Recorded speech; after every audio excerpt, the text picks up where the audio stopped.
you on the back row. Phone screen glow, slow motion halo.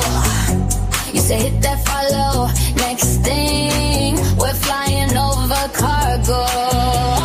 Swipe up, then we lift off. Both feet leaving this floor. Highway like a kick drum. You said you're ready for more. Coley UFO, beam me up, lights go whoa, whoa. Turn it up, dance on the stars, feel the cosmic drop. Coley UFO, we never gonna stop. Beam me up, UFO all night. Coley shining extra bright, top 10 hit. We're trending worldwide. Coley UFO, take me for a ride.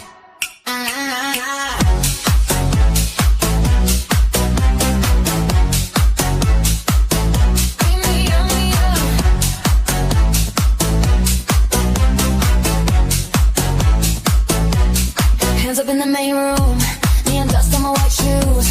You spin me like a typhoon, lost track, but I'm locked on you. Baseline in my cage, oh yeah.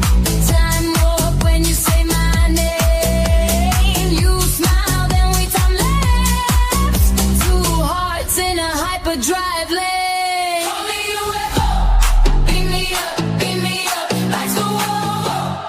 Turn it up, dance on the stars, feel the cosmic drop.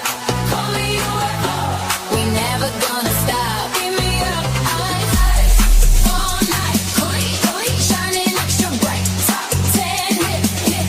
We're trending worldwide. Coley UFO, take me for a ride. Spin me around the moon, low gravity.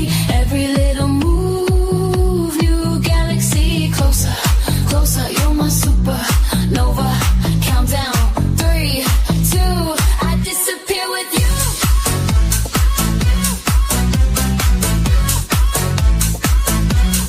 Disappear with you.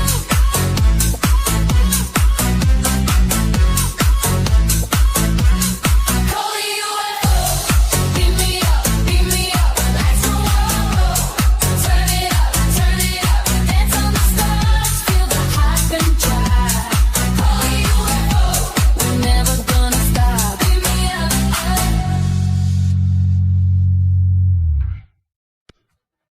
All right. Welcome back. And thank you, everybody, for joining us again for another episode of SNX Radio. We did have a little change in plan tonight and had some fantastic people. Like I said, that if you're reading in chat and going up, you're cheating. No, I'm joking. I totally understand. But anyway, without further ado, I got Geryl here with me, and I'm just going to bring him out and then we can go from there. So thank you so much for taking the SOS call. Yeah, I was no like, problem. oh man. You're like, yeah, no. Do you need somebody? I was like, yeah, for sure. So yeah, you're on it. Thank you so much. I was just kicking back watching TV and had your show on. It's like, uh-oh, what's going on? Oh yeah, you must have just missed it in chat. And I was like, oh man. So I said, I'll just call you, but chat was cheering it on. They, Moon at Noon and everybody, I haven't even gone through them yet, but they're like, yeah, see if they'll come on. I was like, for sure. So Jane came running upstairs, said, hey, what are you doing? I said, what do you mean, what am I doing? So well, Coley's asking you to come on. Oh, she skid out of that one. She's like, I'm not. Yeah, she's more than welcome. Tell her to come on in if she'd like to. Well, she's been losing her voice. I don't know if there was somebody sprayed their yard or she inhaled some chemicals, so she's out for the night. She's not going to be able to come on. Otherwise, she'd be here. That's okay. That's okay. We got you, and we don't want you to go anywhere because. Well, you got me for like 3 or 4 hours, so. Well, hey, let's better use in taking advantage of this time. I'm just going to go through chat as you must have just missed my message. I was like, oh my goodness, that's so funny. But yeah, no, I'm going to go through chat really quickly and then we can get into things because I know I've heard more about Jane than I've gotten to know about Geryl. So if you guys want to start putting those questions, as you know, I have no problem asking those questions. So drop them on in chat and we'll see where we can go. Yeah. So Jane, I saw one night only, ask me anything you want. Here we go. We got him in the hot seat tonight, and that's where I try not to put myself too often, but I get there. I've been on their show before. It was absolutely fantastic. They were great hosts. But yeah, going into it, Gary Spikes, thank you so much, Gary. Gary's definitely one of the wrenches with the mostest. But Blazer is, everybody knows how much I like Blazer too, and he's very, very good at it. And Blazer is definitely my partner in crime on the internet crime anyway. Like just as the saying goes, right, Geryl, as the saying goes. That's right. Moon and Noon. Moon, always a pleasure to see you. And Blazer, yes, I am talking about you.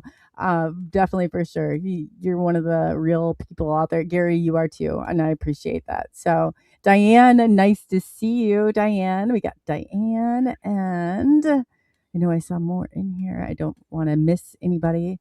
I was telling, Spiritual Ascension, as I was just talking, hey girl, the Thunder Down Under, we're starting to bring them on in tonight, huh? Or good morning there. Is this Freaky? Nice. Freaky's got some funny jokes. All I got to say is I got Comedy Hour with Freaky not too long ago, and I was like, man, I did not know that Freaky had the jokes like that. I said that was impressive, but definitely had me laughing. It was so funny. And let's see here. I know I saw somebody else. We got Bigfoot Dwarf BDF. Big deal is in the house. So definitely go over to Bigfoot and subscribe, Dwarf, and subscribe. And if you have not gone to Midnight Night Watchers and subscribed, or to Chiru Sounds, do that now. Absolutely. They are some of the best people that I know and are willing to, look at this. Midnight Night Watch, they were on this, jumping in from working the chat. They're like, Gerald's like, I'll come on. I was like, thank you so much. So our guest today had canceled. Yeah, had a family emergency, something with his brother. I don't know. But yeah, so I did not find out until last minute. And Geryl here, he jumped right on. I was like, oh man, I owe you guys big time. If this ever happens to you, you know where to call the favor into, because I totally. Do you ever have a free night? You're on like 7 days a week. I know, but I'll find one. I will find one. Yeah, we got Mickey on from Paranormal Discussions. Mickey, go over to her channel and subscribe. Absolutely wonderful and great. Also, we got Pops. Pops is Gary. But we got Excuse me, I'm just going to say this without saying this, but we got Castro without the R. So this is who he is. If anybody does not know, that's who he is. Spider Bite, nice to see you, girl. More Thunder Down Under. More Thunder Down Under. I love people from Australia. JV Noseworthy, Jen. Nice to see you, Jen, and welcome. And let me see. I'm just going to go through here really quickly. If you guys have not been to PRNL, go over and subscribe to Jen. She's absolutely fantastic. She's put a lot of us in connection with one another. She does do like some great things. Oh, we got Benno from Oz. And everybody too, just to catch you up before I get into this with Geryl, I want to get a little, like anywhere from like 20 minutes to 30 minutes of the people who are in chat, so you can get to know one another, and you can get to know me, and I get to know you, vice versa, better. So anyway, I just wanted to say I asked Benno, and there's no pressure, Benno, none at all. But I asked Benno if you would like to be the first to kick this off, and I haven't heard back from you, Benno. I'm sure this is by mistake. So I just want to throw that out there. And anybody else too, I'll definitely be tracking you down. One way or another, we're going to do this. Okay. That's great. I know you, Benno, I know that is probably by accident. You totally looked over this. So, just saying. Anyway, moving on from there, I have Paul, Paranormal Paul. Oh, there we go. Another one, Paranormal Paul and his Naughty Blue Claim for Shame. If you guys have not gone over to Paul's channel, definitely do go over and subscribe. Did you see that video, Geryl? No. Oh my goodness. You haven't seen Paul's video from when he was out and they were at a conference and he had those blue underwear on? And then I didn't. On it. Oh gosh. Like Captain Underpants, huh? Yeah, he did. And he had them on and he didn't mind a bit. We put them all out there for him. He uses it as his extra, which I thought was so flat. I was like, oh my gosh, Paul, I wish I had it still saved on my StreamYard and I play it, but I can get it pulled up if you'd like. It is something so hilarious. Paul just had a birthday, right? Oh, Paul, did you have a birthday? We'll find out from chat, see what he says. And I can upload. It's really funny.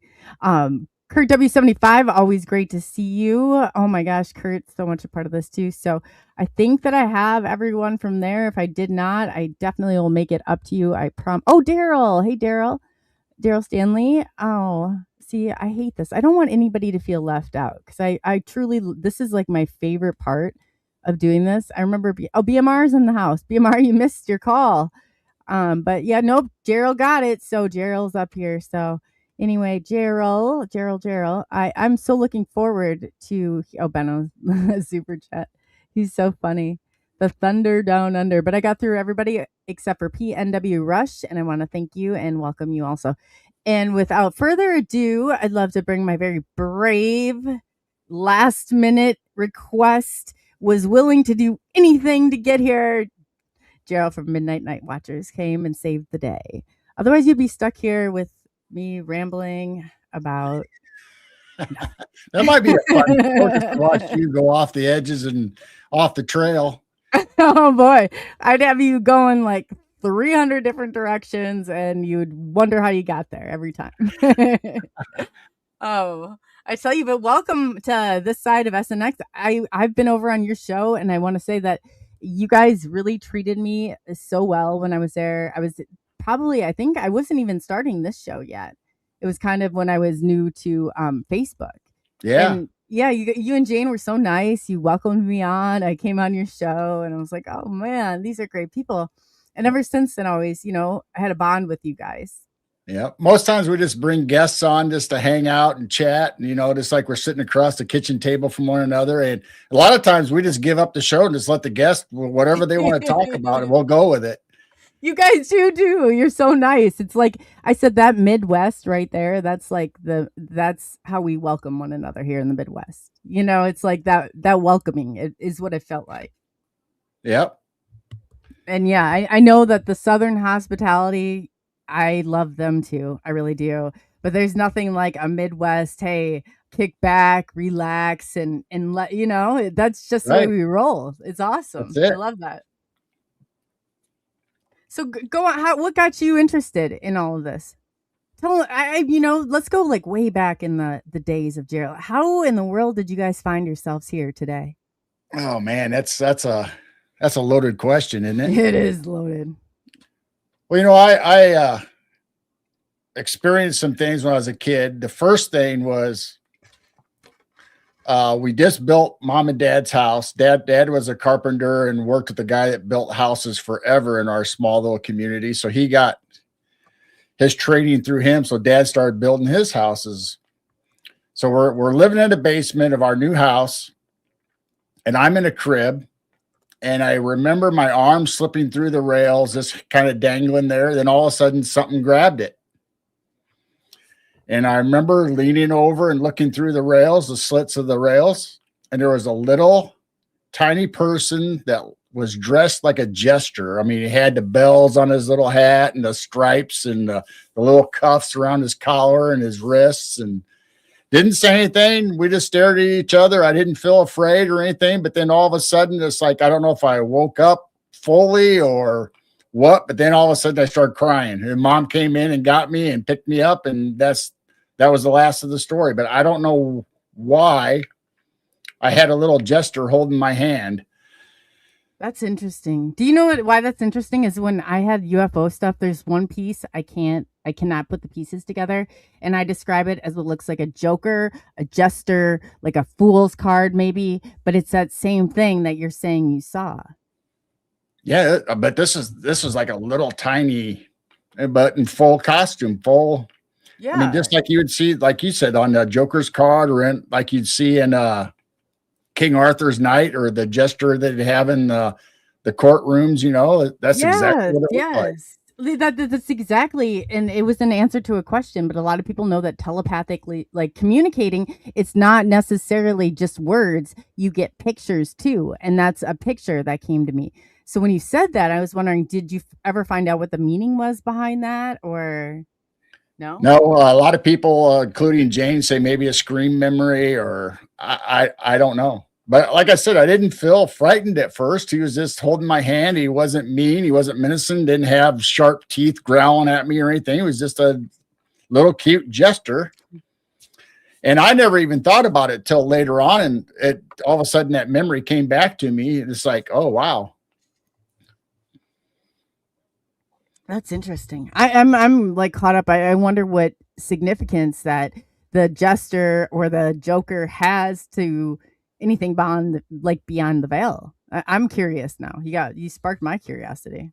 Right. I mean, I have no idea. I haven't really dug into it. I haven't ever really had a regression or anything to try to solve it. I'm just happy that I have the memory of it, and I'm just going to leave it at that.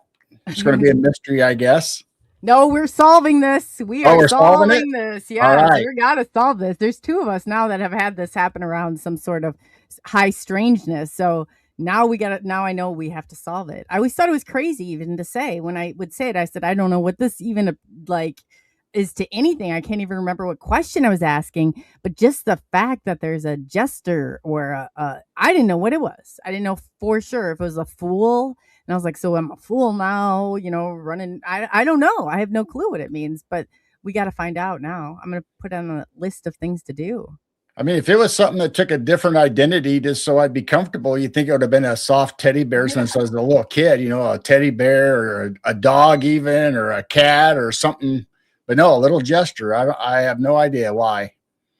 That's what I mean. Like I tried to put these pieces together too, thinking, why in the world? I thought maybe it was a joke, or I don't know what I was thinking. Who knows? I'd probably gone through a list of 50 things, but that was one of the things on the communication I got was that damn Joker. The Joker's card would look like you would see on the Joker's card. Huh. That's interesting. Yep, exactly this like it. I mean, just like if you'd watch the old movies where the jester's in the court entertaining everybody, you had the bells and the little pointed shoes and the stripes outfit and the hat with the bells, and it was crazy. I forgot that's where it came from. I forgot that's where it came from. Is that air? So, maybe I totally forgot about it until you said that. Huh? Are we the entertainment, Geryl? They need some better entertainment. I don't know. maybe I was in the King's Court at one time, and that was a jester, an actor that was there. A gesture of good faith? I don't know. Of good faith, like that. I don't know. I do know that my alert bell's on to solve this. I've even gone to tarot readers before, and I've been like, so what is a fool card? What does that mean necessarily? I was like, this is what, I'll kind of explain the situation and they'll see if they can get anything, but they always kind of come up empty-handed. But that's funny you say that. So how old were you when you started to go into the spiritual realm? Well, that I was, I don't know. I was young then because I was still in the crib, evidently, because I didn't have my own bed when we moved into the house. So I was right adjacent to mom, and there was no wall. They were in one room and I was kind of in between the other room in the basement, and the other kids were on the other side, the older kids.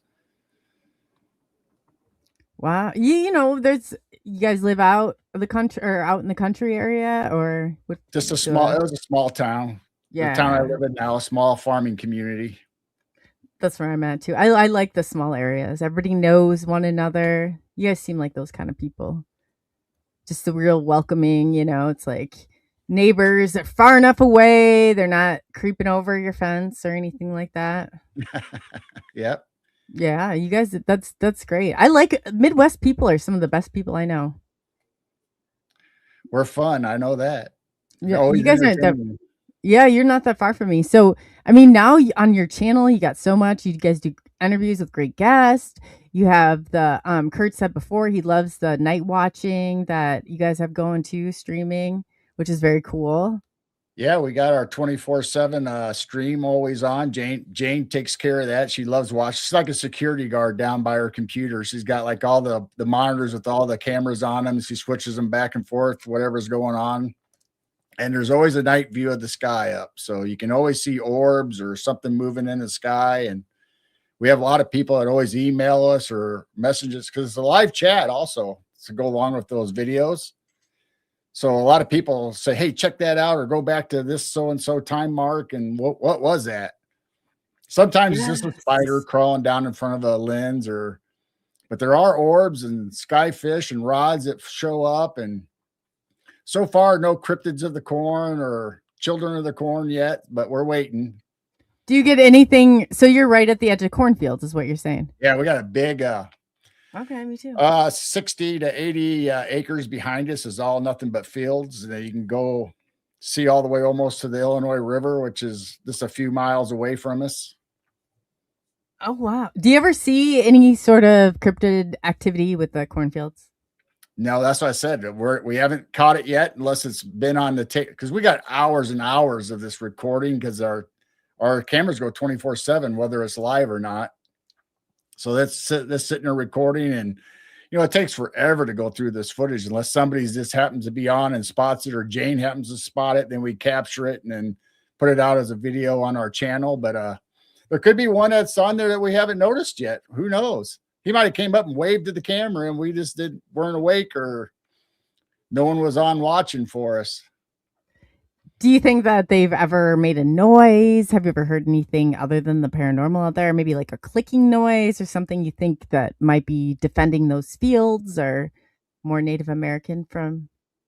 Well, we got the fields, and then like we said, we got the river that's a couple miles away. Then there's a lot of trees and forests that line the whole river, and farmers way past us have fields and forests there. But we do once in a while think amongst the coyotes and the normal animals, we'll hear a whoop or something that's not quite right. We can't really say it's Bigfoot or Dogman or anything, but we have our suspicions that it could be Bigfoot, but we haven't seen any evidence yet up close. Or do you think that there's something out there that maybe I only say this from the area that I was, and I started looking into it because I felt like this something that was maybe lingering around. It came on when Jessica Jones was on.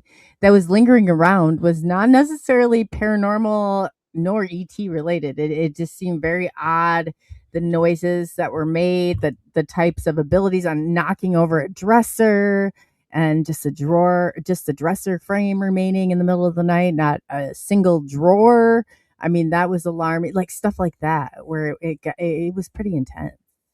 Right. I mean, I know we have little people out back, and we, possibly fairies, because we have fairy gardens, and we've had all kinds of people that oh, you got fairy gardens, that type, and they know the presence of them, but we haven't really caught any on film or nothing. But when we were doing a live show with Steve Stockton, he was on our channel. We were talking about the Fey folk of the Appalachians, and from right behind me, right where that picture is, right behind me, an orb or some little thing came out floating around and went right behind me, and it wasn't dust. I mean, I tore this place apart, cleaning it, trying to figure out, okay, what was that? Was it a piece of fuzz, cat hair? But there's no cats that come down in our basement where we have our studio. And every time we talked about it, one came out of the wall from a different place. Isn't that crazy? I know. Whenever you feed it just a little energy, it's like off it go. It's right there. We had like 4 or 5 live shows after that that we were talking with other guests about it, or we were on other people's shows talking about it, and it just kept, the wall started glitching a little bit, and right out of that spot, this little thing that looked like it almost had wings would just float around and disappear behind me somewhere. I think I remember seeing this. Was this like probably maybe 6 or 7 months ago? Oh, it's probably been 2 years, maybe. Oh, 2 years, maybe? Yeah, I think so. It was like a year and a half after we started. Oh, wow. Because I remember seeing something where you thought there was an orb or something or somebody in your audience had caught it. And you went back. Because I know you and Jane are side by side. I don't know where you guys are located demographically. Right across in the other room in the basement. Oh, wow. So you guys kind of share an office space, but who's is bigger? I have this one side of the basement, this little corner, which was corner, by the way. So she gives you the little. Does she have a big, huge, like endless space over there? She does. Oh my god! Yeah, she has the biggest space over there. A great big, nice desk and 3 monitors for the computer and the security cameras, and she's got it all going on over there. Oh my gosh! Does she have like sort of comfy chairs or anything? Oh yeah, not like you have, of course. With all of her instruments are right there too on the other half of that room, so she can just walk over and play her. I will. I bet you're all crammed in there, little space, like. What you see right here is about what I have. Oh man, what a good heart you have. You must want to live in peace. My grandpa always said the key to a happy marriage was the boss was always correct and my grandmother was the boss. So whether that like holds true or not, it sounds like it does in this matter. So yeah, Jane, you take that space, you lay out, you relax, girl. I hope you can, get from your fingertips down to your toes, getting just fully. Poor Geryl. Yeah, Geryl, you handle it well though. That's for sure. I just get along. I don't try to rock the boat or make waves. I just go with the flow. Hell no. Yeah, he's going with it. I would say, my grandpa, his nerves are like sound as steel. And when it came to that or anything like in the family, he always held true. He'd say, your grandma's the boss. And he's like, and not everybody wants to. He's like, necessarily be the boss, okay? So send him to her. And then I think my grandma started catching on. Well, why do I have to be responsible for everything? Right. I think that when we had the kids in the house, we're empty nesters now. So, but I think when we had the kids in the house, it was always, well, go talk to mom, whatever she wants. Yeah. It's because you didn't have to make the decision then, and then you weren't like right or wrong unless she found that decision you made right there wrong. Yeah. Because how many people, has there ever been a time where you guys have been so mad at each other you didn't want to get on and do a show or anything? Like, we're like, forget this. Jane, you've hit my last nerve today. Nothing? No, not really. No. That's awesome. That is awesome. That says a lot right there. Yeah, we've been together going on 20 some odd years, and we've been doing the show together for 3 years. When we were always hanging out in the same chats all the time. Jane got me into everybody's chat, so I took over Midwest Night Watchers. She was originally Midwest Night Watchers as a handle. Then I just kind of took it over sneakily one night. Then she went to her Chiro Sounds. Oh wow! So that's awesome. So you guys were you in the same area? You're just long distance YouTuber. No, while we were married, I would be at work. I'd come home and she'd be in people's chats under Midwest Night Watchers. Okay, I got you. And then I started getting interested in watching the shows of other people. So then I kind of one night just started typing in under Midwest Night Watchers, and Jane goes, well, I guess I'm going to have to use the other one then. Sorry about that, Jane. I just didn't know what else to do. It was already there. Is that when you guys decided to make videos, or when did that come about? No, we'd be out back, having our little campfires out in our backyard, watching the fields and the stars with the kids, and playing music. And Jane obviously would always be looking up, and I'd be looking up at the constellations and stuff. And pretty soon we started noticing, like, well, that doesn't look like a satellite. That doesn't look like an airplane. What just zipped by up there? So that piqued our interest. So Jane started filming with her cell phone or whatever we had. Then we bought a psionics. And it's like, oh my gosh, that really opened our eyes. We couldn't believe how much stuff was showing in the psionics. That just brings everything to life. Then we got ATN night vision binoculars. And now we got thermal. So we just kind of progressed, and we got the security cameras now pointing to the sky. So it's just never ending now. And I think we're going to add a couple more cameras here pretty soon. Are you serious? How do you guys use what do you do with the thermal? I have not gone to the thermal cameras, but I got the night vision, no problem. But the thermals give a far different like view more than anything. So you have them hooked up to the cameras? Is that no? It's a handheld thermal. Oh, so when we go outside, out back or whatever, or I filmed a deer a couple days ago that came up from the field to our backyard to eat some corn. So I filmed them for a while. I've practiced on our dog and cats in the house to see how they turned out. And So now we're ready when we go out. You practiced on the dive. I'm sure you didn't mean it like that, right? That's funny though. To see they were they are all temperatures all over. It sounded funny. It really did. That's great. They know. So you point them at the cats and you laser them until you see they're still moving, and it's all good. We know it works well. Yeah. So we got pictures. So this one has four different heat settings. So it's got black heat, it's got the color heat that you're normal to, and it's got green and yellow. And so depending on what kind of environment you're on, you can switch it to different color temperatures, so the animal or whatever you're filming might stand out better. So we still need to get out in the field to do that. Oh yes, that's exciting. So how often do you guys go out investigating this stuff? During the summer and sometimes in the fall, we go out quite a bit. This not only will walk all the way from here to the trees that we have, probably 2 farms away from us. It takes us to get to those trees, and we venture off towards the river. We'll go to Matheson State Park and some trails that aren't on the state ground. So we get out there. We just don't really show a lot of it. Yeah, I bet not. I mean, other than you do show a lot of it, but when you're, I don't know, I find it an adventure about anywhere I go. So I can go anywhere, and I'm, usually have a piece of a ghost like hunting equipment in my purse at all times. I'm sure Jane comes prepared. So there's an old family cemetery that my dad's side of the family is buried on, way back into the 1800s. Oh, so I'm going to go out there one of these nice nights this summer or this spring, and with the thermal, and see what's going on out in that old family cemetery. Oh, you should. Are you going to go live and do it? I don't know if I'll be able to go live because it's way out in the country, and I'll have to test out the cell phone signal, but I'll definitely be recording the video. And if I find anything, we'll definitely be posted on our site.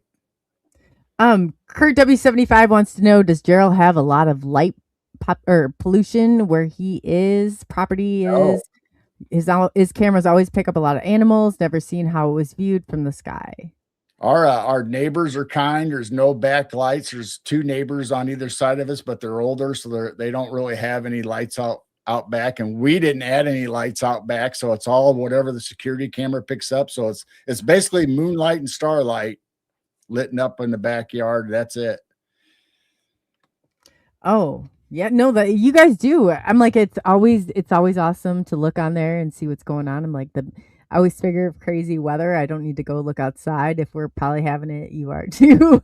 So it's nice to watch though, because you do, like Kurt said, you get a lot of like deer and animals roaming through that just like kind of come right. It's really cool. It is cool. I'm glad you guys do that. Yep. So we get a lot of activity from like normal things, raccoons, possums, the deer. A lot of stray cats will come up, and we feed them too and give them water. So they're never without. But the deer really love it because during the winter they can come up and snack on some stuff that we leave out for them. But then once the nice weather spring, then we quit feeding the deer and stuff so they can go out and forage on their own, like they should. But during the winter, we kind of help them out, and they come up almost every night during the winter. They were out here when it was hailing and snowing really bad one night just to get something to eat. Oh, wow. Do they get kind of used to you? Do you feed them? I know I've seen people before, and they're like, deer, because deer here, like, you can't get anywhere close to him. But there's a guy, he's like, no, I've been feeding him donuts, and they kind of come right up. He's got that rapport built. No, we haven't had hand fed any of them or anything. They're not that tame or anything. They're still wild, and they just come up as a feeding ground. But then if you make a loud noise, they're like on high alert and they take off. But we have when we first got this house, and probably 2 years in, I hand fed some baby foxes that came up. The parents trusted so much they let their babies come up and eat.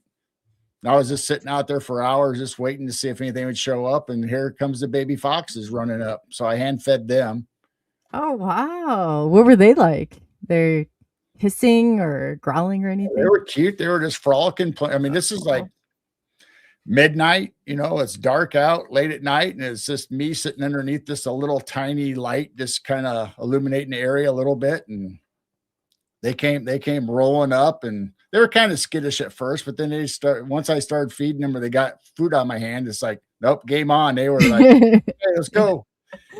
We're on to him, literally. William Nighthawk says deer and reindeer stay close to Santa, LOL. He doesn't know what you mean by that, William. I'm joking. It's a reference to my beard, maybe. No, I'm only playing with you. You're so funny. I thought I'd throw that in there and see if we can get one of the chatters to stump, instead of vice versa. And I see Jane's in here. Jane, did you want to comment on what he said your area of the basement looks like in regard to studio space size and accommodations? We're trying to get to the bottom of this, but yeah, no, this is fun. So tell us some more. Like, how long has your channel been going, and how exactly did you guys start to fire this whole thing up that we know as Midnight Night Watchers? Well, like I said, we were out there and we're watching the campfires, hanging out with the kids and family, and we started looking up and noticing the things, and we started buying the cameras and recording, and we were always in everybody's chats or whatever. So we thought, well, let's start this up, and we can do this, can't we? Even if we're just talking to one another. Then pretty soon we had people that wanted us on their shows, and they wanted to come on our shows, and it just snowballed into what we had today. And personally, we were on William Nighthawk's weekend shows for a while. So that was my one of my first breaks into the online stuff. So that was always fun. That is fun. So everybody's known that is fun, because once you kind of get in the little clique of the chats, you don't realize until you're in it. And I'm like, man, this is fun, because it's a lot of, you get to keep up on everybody. And I always think it's fun to go. I decide in your guys' chat not too long, I'm like, I wrote it down in my schedule, because it's so much fun to sit on that side and, make jokes and just lay back and watch. I do. I think that what you guys have done is wonderful. You're wonderful with your guests. You're wonderful, obviously, hosts, that be the case, but you do a lot with the community. I mean, you really are. You're very active. I always, as you know, I love Geezer's shorts that you did with you, Robert Bauer, and James Goodall was fantastic. Yeah. I mean, that was on Saturday nights. That was one of my favorites. It was a great time. We got to hang out with Mr. B from Australia and Professor Bauer, and had me, and sometimes we had let's see who else would pop in. Heidi Pop came on. I saw Heidi on there. Yeah. Yeah. So we just hung out every Saturday night. Jim Goodall, and always telling his stories, and Mr. B and the professor would always argue back and forth and diss each other while we were trying to talk about something. They left me alone, I guess, because I was a new guy. They just kind of picked on each other and left me alone. But Jim was always fantastic to listen to his stories. He is too. You guys saw him when he was on the other night. He's all about it. I always give him credit. I said, you're like the stoner grandpa everybody wanted to have, because he's not shy about this. The last time he showed up, poor guy was having back issues, but he came on with the largest jar of pot that I had ever seen my entire life. And I was like, where did you get that from, Jim? And he's like, I told you it's because my back. I was like, yeah, I'm sure it was because of your back, and you don't sleep with back. You can sleep with that just fine. And I'm glad you got some. He has me always cracking up. He's so funny. So a couple clinks on the ashtray, you never knew where Jim was going to take us. I know. You could sit on the edge of your seat and you just wait, because it's about to get interesting. To Jim, no matter what we were talking about, somehow Jim always had a story to go along with whatever we're talking about. It seems like he has done anything and everything way before we even thought about it. Oh my gosh. I know. He's on the other night talking about stealing mail trucks, emptying vending machines upside. He's really going through piece by piece of it. Yep. I was like, oh my gosh, Jim. And I remember Maya said back, she's like, did she really? In one day, you stole a mail truck and emptied a vending machine and did something else. No, I'm just tearing up laughing. It's so funny. He always, whenever I talk to him on the phone or whatever, he goes, hey, I was just by your area. He goes, well, I really wasn't by your area. It's like, it only took me a couple seconds to go by because he's like going like, what, 90, 100 miles an hour. I know. He's got the pedal. I always say, Jim, you drove it like you stole it. Okay. Yeah. He probably. I think he was a wheelman at one time. I don't know. Oh my gosh, he is so funny, and he doesn't care. He has this part of him that, and you can tell, like, there's no way he's gonna just hand over a joke to you. You got to be really good at how you get this joke over Jim, because he's a pro at sitting there, like, yep, like, and the way he does it. I'm like, oh, if I were next to him, I would just want to, like, he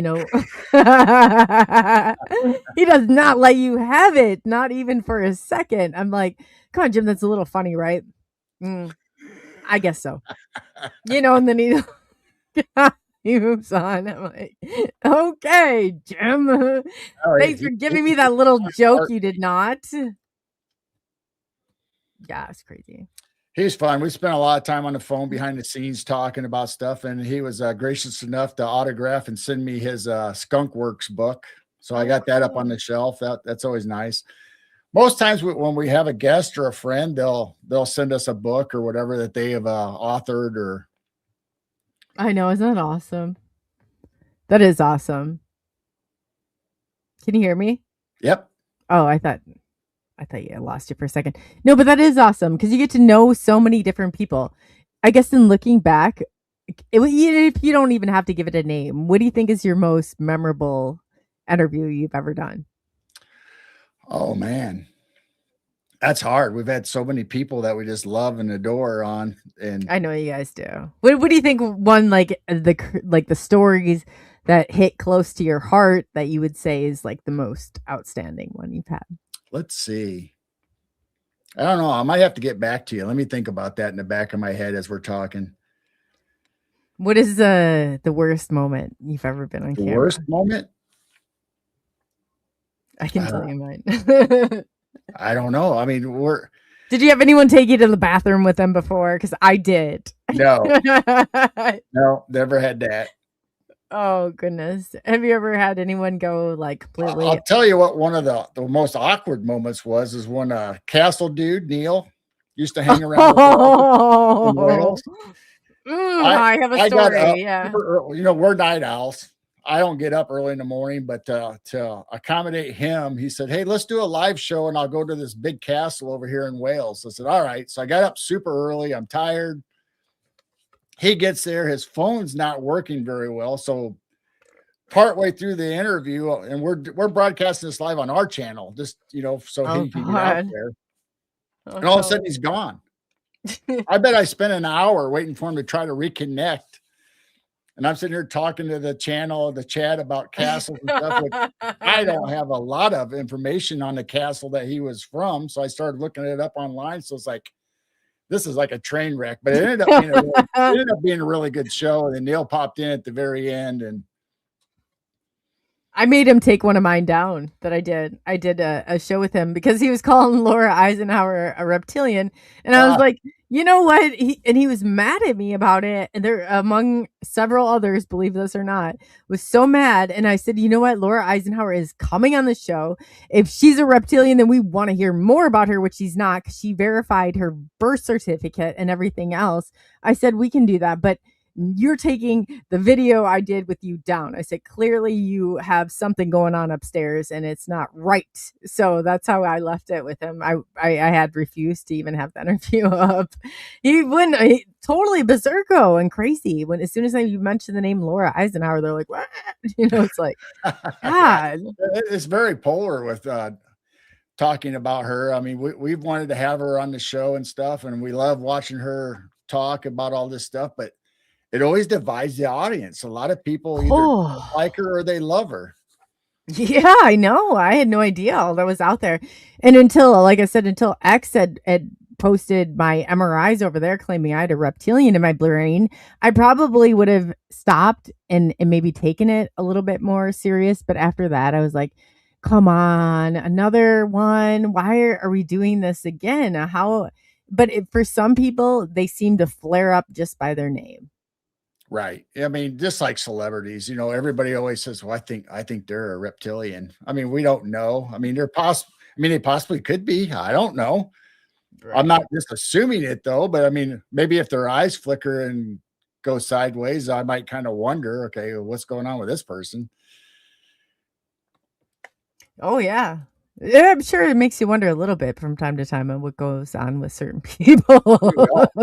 we all act a little weird and strange once in a while. So, I mean, we all are, but you know, to a certain degree, you know, when one of us are maybe like riled up by something or a little, you know, like hinged one way or another, but there's a difference here. There's a clear difference of who's contained their sanity and who is not.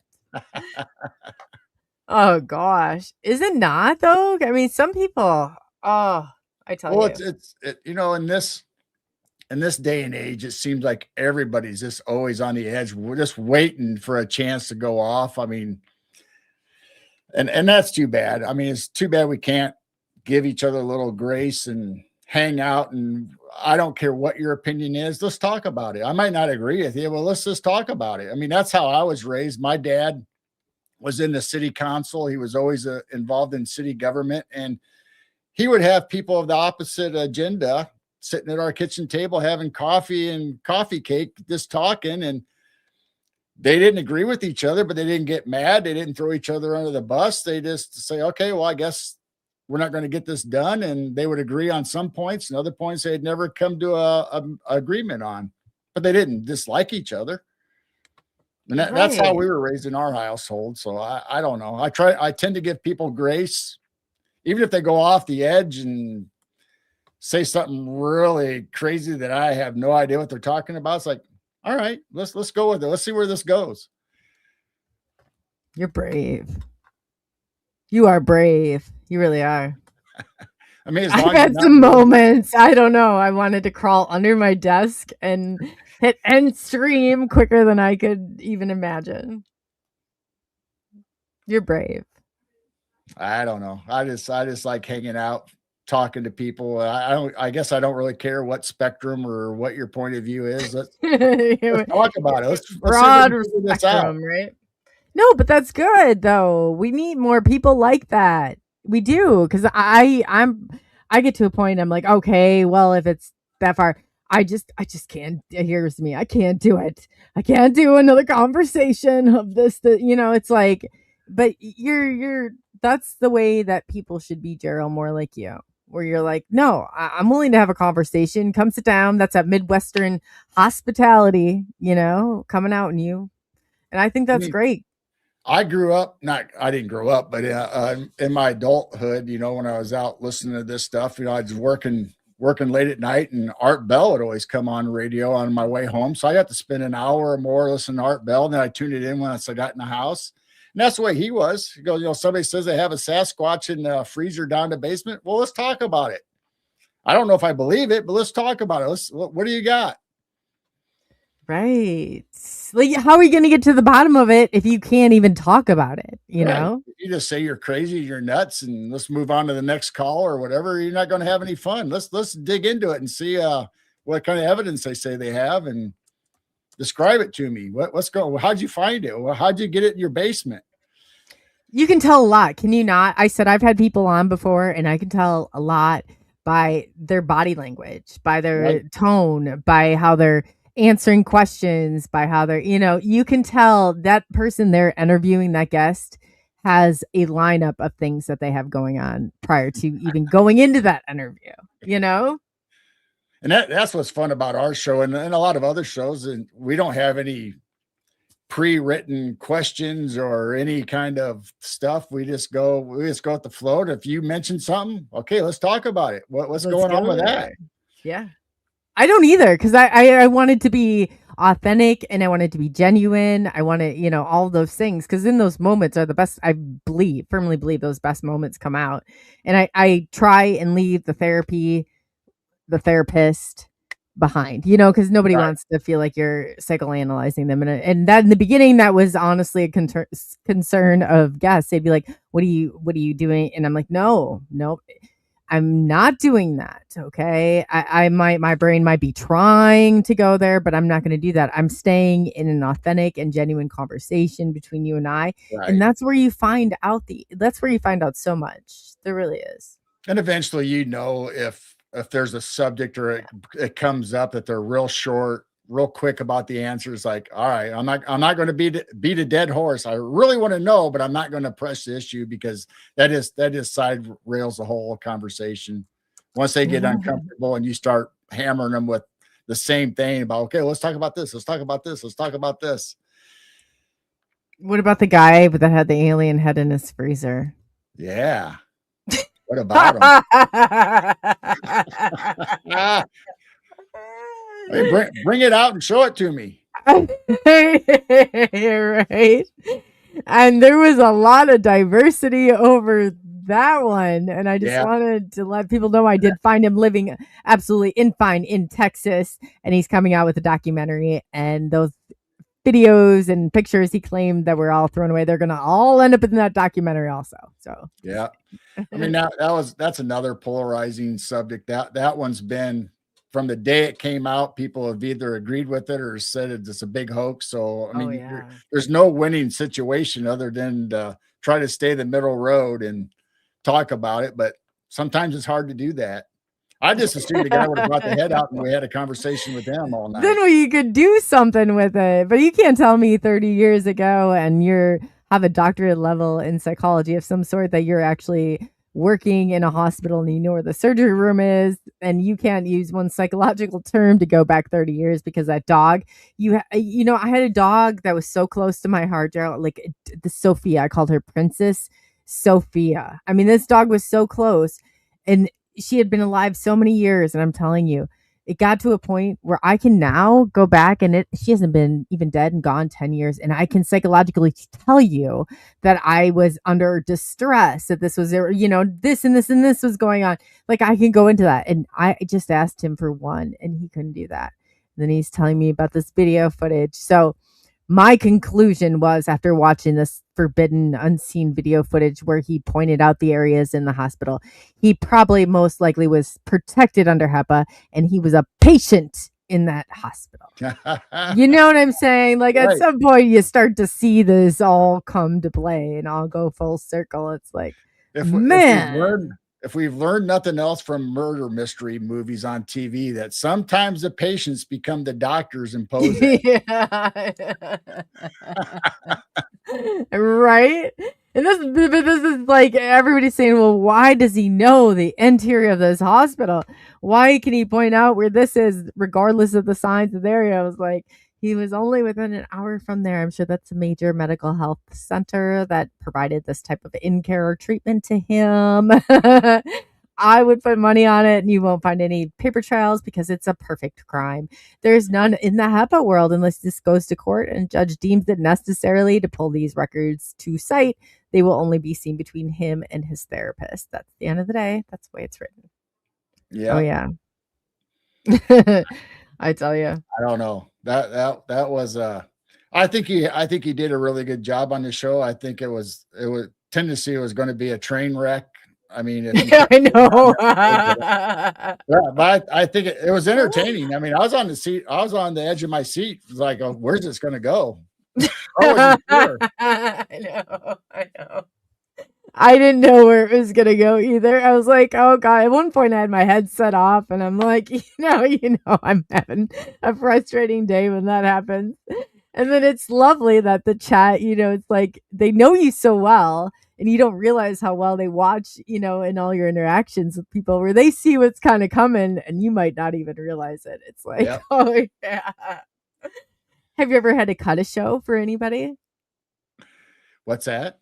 Have you ever had to cut a show, like, X a show for anybody? Actually, and I don't think we necessarily handpicked all of our guests for that reason, but it seems like every guest we've had have never went off the rails and just all of a sudden it's like, where did this come from? It's always been great interviews, great stories, and people have stayed right in their alley and was very articulate and told the stories well. So we've never had anybody totally go crazy on our show. Not yet, anyway. Maybe that day's coming. I don't know.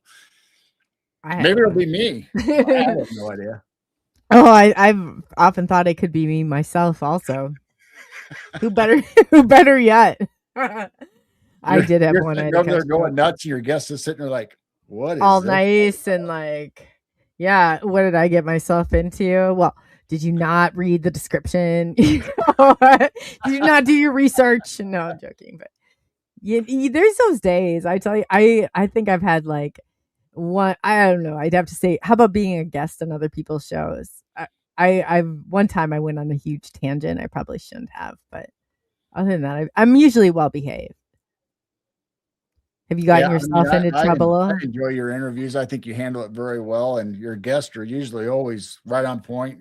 Like you said, you might have had that one or two that's like. I had to cut a stream over a guy before. It was not necessarily pretty, but it was crazy how crazy he got in seconds. How about do you think you being a guest on other channels are usually well behaved or? I try. It just depends on the show. Some people are serious and they don't really joke around or have fun that much. It's kind of just a serious interview. I mean, you kind of throw one out there once in a while to kind of see if they laugh or chuckle. But if they keep the straight face, like you're talking about Jim, where they don't acknowledge anything, I know. It makes it kind of tough. But I mean, the first time we were on SOR, Grant Baker, he was on he goes, hey, if anybody wants to hang out, here's a link. We'll be hanging out behind the scenes talking. So me and Jane joined and a couple of other people. Oh, wow. The next thing you know, Grant says, hey, why don't you come on this weekend with us? It's like, what? It's like, no, I just want to talk to you, dude. No, come on this show. So that was my first experience ever being on live anywhere. And it's like, I was probably sitting there like a box of rocks, like, no, I used to be on Spaced Out Radio after hours. Grant was going to come back at one time and do it with me, but yeah, that lies close to home. That's awesome. So yeah, I think that might be where I saw your initial appearance, and maybe was on Spaced Out Radio. Yes, I still talk to Grant once in a while. He'll call or I'll message him or something, and we'll still talk. And I don't know, maybe we'll have Grant on someday. I don't know. Oh, I would definitely do that with you. One night, though, Grant was on there on Spaced Out Radio. And I don't know if he had just been out to a party of some sort or what was going on. But at the point, I was like, Grant, last night you gave everybody your coordinates to GPS Google, and you were having them Google your house. Okay. Yep. He's like, if you wake up the next day and you think, oh, man, I think I'm going to have to move. I know. Have been a bad night. Oh man, you could be worse. You could be Grantavius, because that's exactly what he did. I promise you, that's exactly what he did. I was like, and some girls like, I was like, no, if you Googled his house, you went down there and looked, that serves him right, because he was giving those coordinates out like it was his job. No, go and encouraging it even. He's like, come on down, look at my house. We got Grant up on Google Maps Street View. We can see right to his front door in his backyard. I believe this. Do you really? I swear to God, he would have no problem doing this, and I don't know. I love it. I was like, your poor wife, she has to be coming home. He's like, I just got cars out in the garages. Like, he's all about it. Like, I don't know. It's hilarious. We can just put it in the Facebook group. Here's the address. Party this weekend. Let's have everybody show up. He wouldn't mind a bit. I think he'd be like all ready with cups to pour. Out and ready to go. Oh, for sure.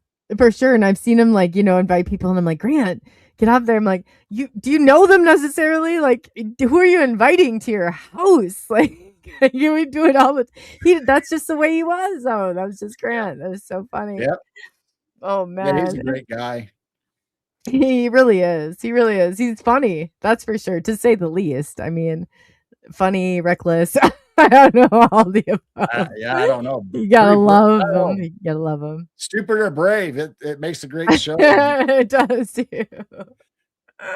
It really does. Like stupid or brave, because I'd be like, man, I just wanted to know the next day. Like he knew about it. Like, did you know? You were having everybody, Google Maps your house. Everybody that was listening, thousands of people, Grand TVS, were Google mapping your house. I promise. You waited for them as we took the tour. Yeah. I know. I know. He sent me a message the other day. He's like, I just want to let you know I watch your shows. And I was like, well, why didn't you say hello? He's like, I don't want to be bothersome. Well, Grant, if you're watching now, would be the perfect time to comment, because we want to know the answers to this. Oh man, when there's more than one person that's experienced this, you gotta know. You gotta know. But yeah, I'll definitely timestamp this and send it to him, because it's like everybody, even though at times you grow far apart from one another, there's still those bonds with people. It's like, man, we've been doing this so long together, like, with things that you do, and you learn that you do need people in this community. You don't want to be in this community all alone and not be able to trust anyone. I mean, that would be a horrible place to be in. I mean, a lot of times we'll see each other in chats in other rooms, or during my show or me and Jane's show, people pop in, say hi, even though we haven't talked to them in a couple months or whatever. They still pop in once in a while, say hi. And so it's just like a old family week. I mean, it's like a reunion. All of a sudden you get an email or text from somebody. Hey, you want to come on the show? Well, yeah, absolutely. It's just like coming home week, Yeah, it is too. And people, I don't think, realize just how much it means, like, to be behind the scenes and to see have that. It's like, even if you've been gone for a little bit, you come back in, you say hello. It's like, I get super excited to see people again. It's just like their family, Yep, it's fun. I mean, like I said, me and Jane's been in this community for even before we did our show. We started 3 years ago, but a couple of years before that, even, we were in chats everywhere, saying hi to everybody. So a lot of people, even in your chat tonight, we've known for quite a long time and got to know and been on whoever has their shows, and they've been on ours. And you guys have a lot. How many times during the day do you run into Blazer and Gary? Oh, I know. Noon, and all these people in chat, that hang out all the time in the same chats all the time. It's like, no matter where you go, whether it's Bigfoot, UFO, paranormal, it's like there's always somebody that in those chats. Oh yeah, I remember I called Paul Anthony in his naughty blue claim to shame underwear, that I called him, and it was like 7 a.m, and then here I'm seeing Maya, I'm here, seeing everybody, and I was like, oh my gosh, here you guys are. Like, it's like I ran into long lost family members. I couldn't believe it. I'm like, at 7 a.m, go figure. You just never know. No, you don't. And they're so big in your life. It's like, I can't imagine sometimes without Blazer. Oh gosh, Yeah, there's Blazer. Happy birthday to Chiro. It's not even Chiro's birthday yet. Yeah, my birthday too. Going happy birthday. There's Heidi Pop that just moved back to the Midwest from California. LA. Yeah, she's in Wisconsin now. You never know who's going to pop up. No, she's great too. Oh, thank you, Blazer. Yeah. Guns a-blazing, but it's always good. I said Blazer's been, some of the jokes and some of the stuff they said, like the other night, I think somebody said it was your birthday or was it Jane's, and then Blazer's, or some, maybe you guys said it was Blazer's birthday. Every day became somebody's birthday then. Yeah. Since Blazer brought it up, Jane Chiro Sounds will be accepting gifts and birthday meals all month long. So go ahead and send those out. I know, and then he's wishing me happy birthday, and then other people started. I was like, it's not my birthday, and then he put the picture of it's his happy birthday to him, and I was like, oh, I get it now. I get it. That was so funny, though. I think I said that in your chat the other night also. When Blazer, you did, yeah. And that's when I started. Birthday, I'm accepting gifts all month, and I'm not. My birthday isn't until November. You know what? It's like your birthday all year round. Yeah. That's when I started to catch on because I think you had said something. It's not my birthday. I'm going to go out to dinner with you and have fun. Heck yeah.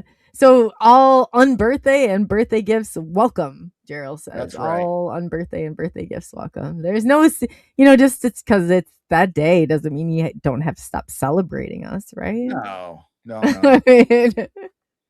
It's like, you do it all year round. It's like your grandma or lost relative coming to town. And you're going to take her Christmas presents. You're going to take your birthday credit card to the mall. That's right. Yeah. And you're going to say thank you and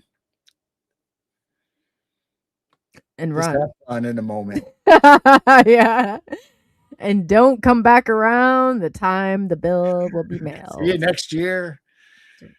That'll be enough time to let that, you simmer on down from that bill you got I remember my grandma used to send us out to Yonkers all the time with a little note, and we take her card out, and I was like, Grandma sent me here with my note, like piles of clothes. I'm like, can you imagine now? They'd be like, yeah, right. You tell your grandma to get on out here with that note. Yep. Jane's right. She says, when it is my birthday, no one will believe me now because we've been saying happy birthday to each other for a month now. Blazer. Yeah. Oh my gosh. Yeah, Jane, I saw you guys, and that's when I caught Blazer the other night, and then it turned into my birthday too as soon as it did. I was like, oh my God. I said, I get it now, Blazer, I get it. But that's hilarious. Yeah, because it doesn't, I don't suspect things when it comes from you or Jane. It's like I don't suspect that something you know what I'm saying, like that. So I just, oh yeah, no, it's Blazer. Why do you say it was your birthday? And I'm going, happy birthday, Blazer. He's probably like, oh God, where's that big horn? We'll sing you happy birthday here shortly. Yeah, we're waiting for the confetti and the balloons to come out. Yes, yeah, big on what are those things called? Pinatas. I mean, pinatas, yeah. The horns, we got it, Blazer. We got you, Blazer. You'll have to come back from Montana. We're gonna throw you the biggest Midwestern birthday surprise ever. So he's like, I won't. All right, let's get serious. How many people have you lost already tonight? Everybody. We didn't lose anybody. We're still gaining. Yeah, I'm showing you're almost at between all platforms, and I have to apologize. I don't have Instagram going, but you're close to over. Well, you're right around 99 waivers to 102. So live listeners. So we've got Geryl here to Midwest this on down to more of a serious note, which will be very hard for me to do. I'm going to do that. But we got Midnight Night Watchers. Definitely get over and watch him and Jane. He's got a fantastic channel. They have cameras running. They have the equipment. They're great people. They're the ones that you see moderating chats all the way up to conducting their own interviews, and they are fantastic. They really are. Without this community, we'd very much be at a loss. You guys are a real, staple in all of that. So it's very much appreciated. Yeah, it's so weird. We started out where nobody knew us in chats when we first started getting in it.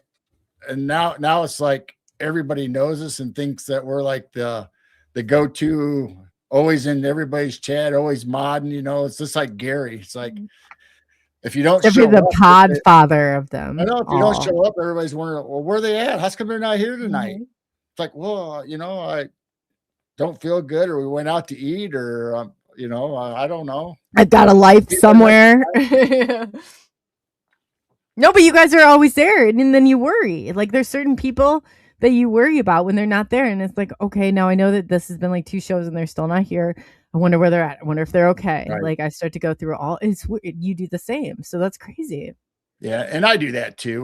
We do our shows, and we usually have the same few people that are always there, constants, and people rotate in and out, but there's just a few people. It's like, you just touch base, either text them or message them or send them an email. It's like, hey, everything okay? Just wondering.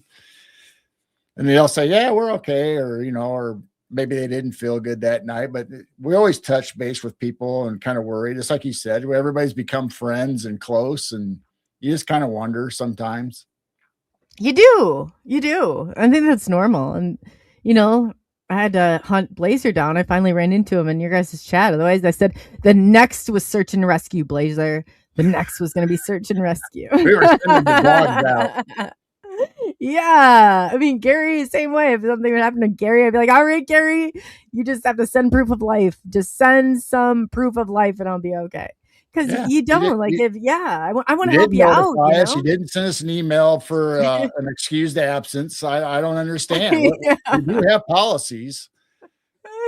Right. I mean, I was going to say, bring all these dives. I was like, oh my gosh, Blazer, it's so nice to see you. Or, you know, it's like you become so attached to people and all of this. And it's hard. That was the first part when my first YouTube account was like, I was like, I didn't even get to say goodbye to them. I mean, it was just like, and it never ends up the same. Like they never can find you the same. It never winds up the same, you know? So I'm like super attached to this chat. So chat, you guys should just be careful a little bit. Now I'm like, I'm going to check up and find you. A little bit when you get, you know, you start building up your audience, you start getting a little bit of numbers and all of a sudden it drops and it's like, uh-oh, did I say something? Did I do something wrong? Oh, so you feel like that too. Or you know. I always think I did something wrong. Like maybe I offended them. Like, did I offend them? Like I get worried. Like it was something dumb I said, which I say all the time, you know, just don't take it to heart if I did, or yell at me for it. One of the two, I can handle that. But like, just you're gone and we didn't have a goodbye, you know. It's like don't leave me like that. No. You know, you just ghost us and leave us here and we're just sitting here forever wondering what happened, and then all of a sudden they pop back up and everything's okay.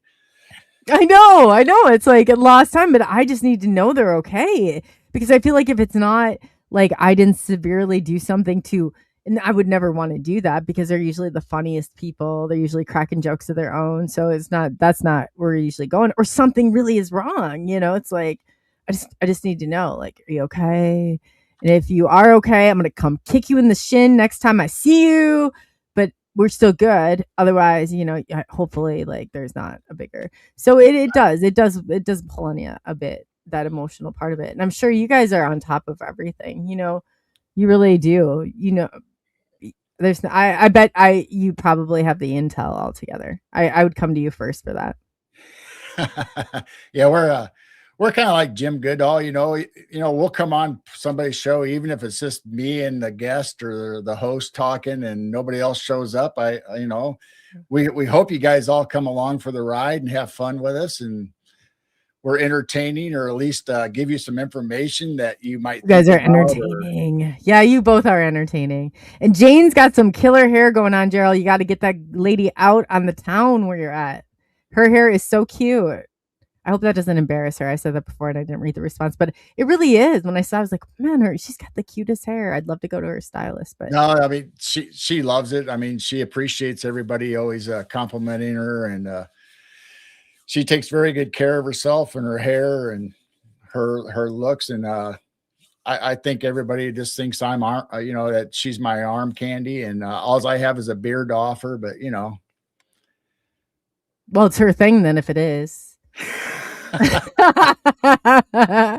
And I give her nothing but applause. You know, Geryl, sometimes you want that in the room, and then you go in looking like you just like left. I don't even know what I'm gonna say, like that with it, like the when you get when somebody walks in. Like Jane's got that. She holds that presence, but Jane is a no nonsense person too.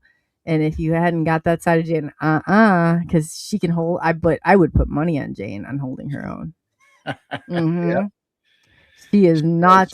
Yes, like you said earlier, she's the one that's in charge, and she can get down to business if she has to. But most generally, she's just fun and loving and easygoing, just like who I am. But don't get on the bad side. You know how that is. No. Yeah, no, I can see that with Jane. She takes. I'm saying that those types of people make you feel very protected. You know, at times, like somebody who can go out and they can hold that fort down, but yet they can nurture that fort at the same time. Like those people are the ones that keep the glue and the people together. We need those people. Absolutely, we do. And especially through all of this, like. The worst ones we should be fighting with is one another. Like we should be embracing each other, because that's the biggest, you know, I see that as so many, not not your channel, but just in a spectrum of things. I'm like, that's where people make their biggest mistake, is they make other people's channels, what they're doing, their enemy. And that should never be about. That should definitely never be about. This is more about like working together. You know, we're all trying, if we want to lift this up, and there's only so many people in the stinking algorithm that is with these types of topics. And if we're not holding each other there and supporting one another there, then there's no place for it. That's right. In my opinion, though. And it's nice, you know, we've grown a little bit here on our channel. You know, we're starting to get up a little bit in numbers, but what me and Jane always said, you know, even if we just had friends and family in chat, you know, we're just going to hang out, and we would hate to lose the closeness with our chat and grow too much. I mean, we'll accept the numbers, you know, we're grateful everybody watching this, but we like our small community. It's because we know everybody that's in there, and when new people come in, we welcome them up open arms, and usually the chat's so nice to them and welcoming. So we got a tight little community, and we love it. Oh yeah, that's it. That just like the country rings through that. I was just talking to a neighbor the other day, and I was like, this is why people move out here. It's like you can keep an eye on it. It's small enough you can keep an eye on it, you know, still, and you know who's coming and who's going. It's not so populated and so big. You lose that sense of control. Like everybody still knows everybody. Yep. And that's awesome. That is awesome. And you guys are growing. I think that's fantastic. Like I said, I've been now probably since I've been moved over to Facebook on here. I've been watching you guys. I say probably about a year and a half now, and I love seeing you guys grow and the stuff that you do. And above all else, I love the community that you create, because you do, and you know everybody so well. It's not like it's just, you know, we're a name or just like a show. You honestly, both of you have taken that time in to really build that rapport and get to know like what our struggles are, or what, you know, other people in the community are facing, and you hold that together. You hold that place. That's huge. That really is. That's huge for so many people. You probably don't even realize it. Yeah, we try to stay in touch with, you know, with our guests and people that we become friends with. We like we said, we always ask if they're okay or if anything's going on. Haven't seen you in a while, but mainly our chat. Like our Friday nights, you know, like tonight, if we would have done our show tonight, we were going to take tonight off because Jane wasn't feeling good, like I said earlier. Oh no! Did I take over or take your show? No, we weren't going to do a show because she has that hoarse voice. So you're good. I was just going to lay back. Oh my gosh. I was like, oh my God, Geryl, no. Okay. No. So, you know, we were going to take the night off anyway, but normally our Friday nights is to hang out with our chat and just not have a guest. Usually we just hang out. Whatever comes up.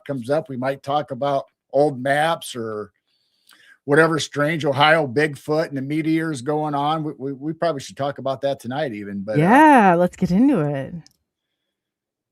That's awesome. What do you know about the Ohio Bigfoot going on? Do you think he's migrating? You think they're moving somewhere? What's going on with that? Well, there's a lot going on, whether this is a hoax or whether this is legit and really happening. What's your take on that?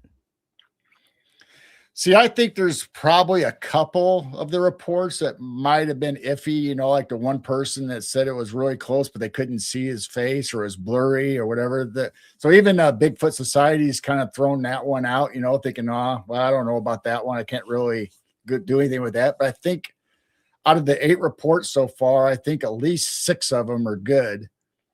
Oh, those are good odds then. Yeah, and the other thing is that the reports are almost like there's 2 different Bigfoots, because one was a rusty brown and the other ones are described as being black furred. So, and they're different heights from 6 foot to 8 foot, which, you know, some people might not be able to judge the height quite right, but with the different hair colors though, and the different strides, some of them say that the ones were out walking like they were on stilts. But then the other people say, well, no, it kind of looked like it was Patty, you know, like Patty was walking through the field. So it's almost like there's 2 different Bigfoots that are walking through. And that's another thing. We know we talk about Bigfoot being in a clan or a family, but if you want to say more than one Bigfoot, I know. What term are they big feet? Are they big foots? Yeah, big feet. Yeah. I know. We have a murder of crows. We have a pod of dolphins, Gregory, we don't know if we're pod. Yeah. If we're doing big feet or big foot, I don't know. I struggle with it too. We need a term where we can just say, Bigfoots or something. I don't even know how to. It doesn't sound right when you say it though. When it doesn't. It don't sound right. When you said it before, I was like, I just kind of smiled because I was like, yeah, he went there. Like, I don't know what to say. I wish I did, but I have no clue. Like, is it Bigfoot? Is it big feet? Like, what are we doing here? We just all sit down and for cryptids and paranormal stuff, we need to determine, okay, what are we going to call a multitude of dogman or mothmen or Bigfoot or what pale crawlers? What are we going to call them when there's 7 of them? We need terms for all these classifications. These are big feet. Yeah, I don't know what to say either. I got yelled at for saying Bigfoot at one time. They're like, that they're not. They're Sasquatch. And I said, yeah, I'm UFO. You Sasquatch. We're not the same. Yeah.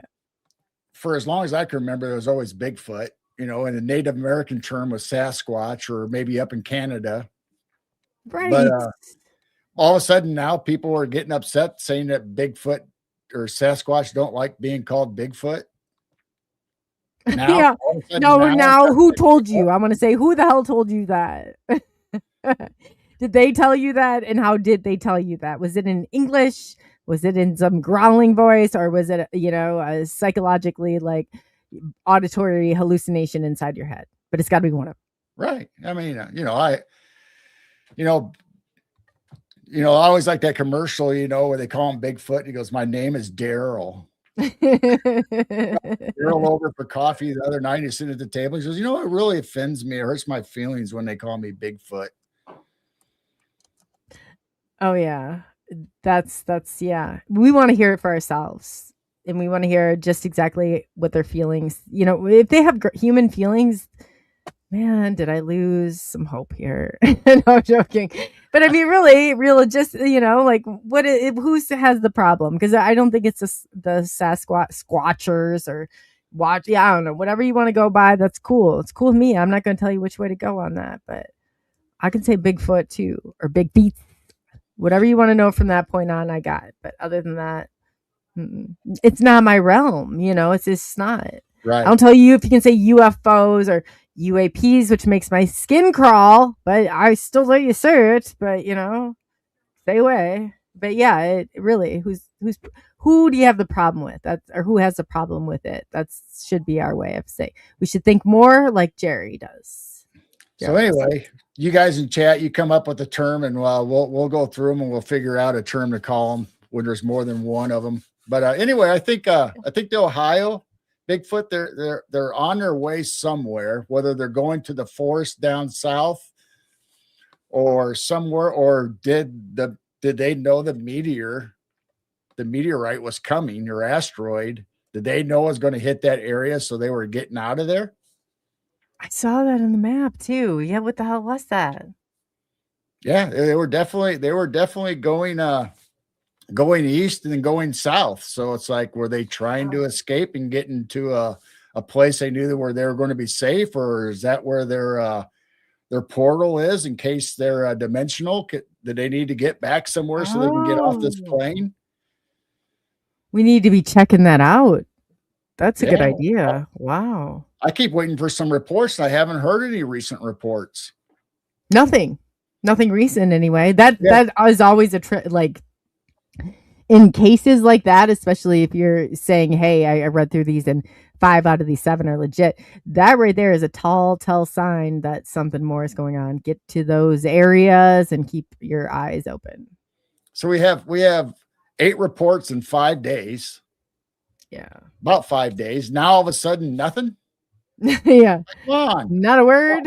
Like, where are they going? Leave me hanging. I want to know where this thing is going. And, is it going to the pond or the national forest down south, or is it going to head towards the East Coast or pop up in Georgia? Where's it going?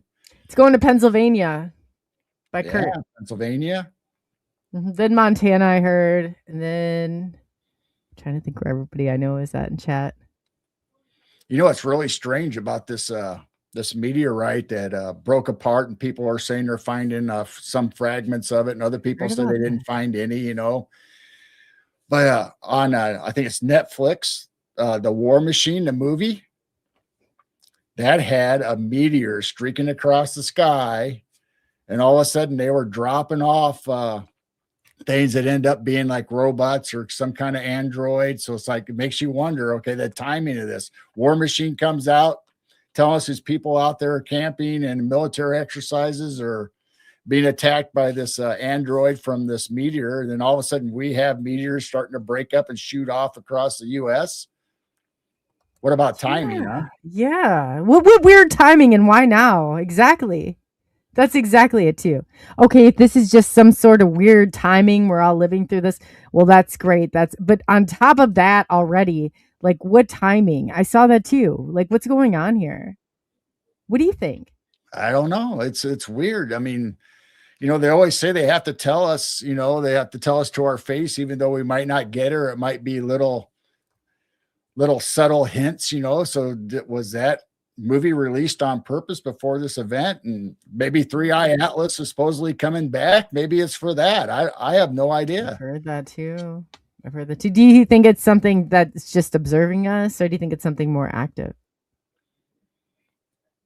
At first I thought this, you know, everybody said that they thought 3-Eye Atlas, you know, had a purpose, and it was changing in different colors and moving at different speed, and it slowed down and then it sped up, you know, all this stuff. And I was just thinking it was just a big dumb rock out in space flying, you know. That's what I thought originally. But then I'm kind of wondering, I'm starting to listen to everybody. It's like, well, maybe there's something to this. And then stupid movies like War Machine come out and makes you think, okay, is this Anunnaki? Is this robots coming to attack us?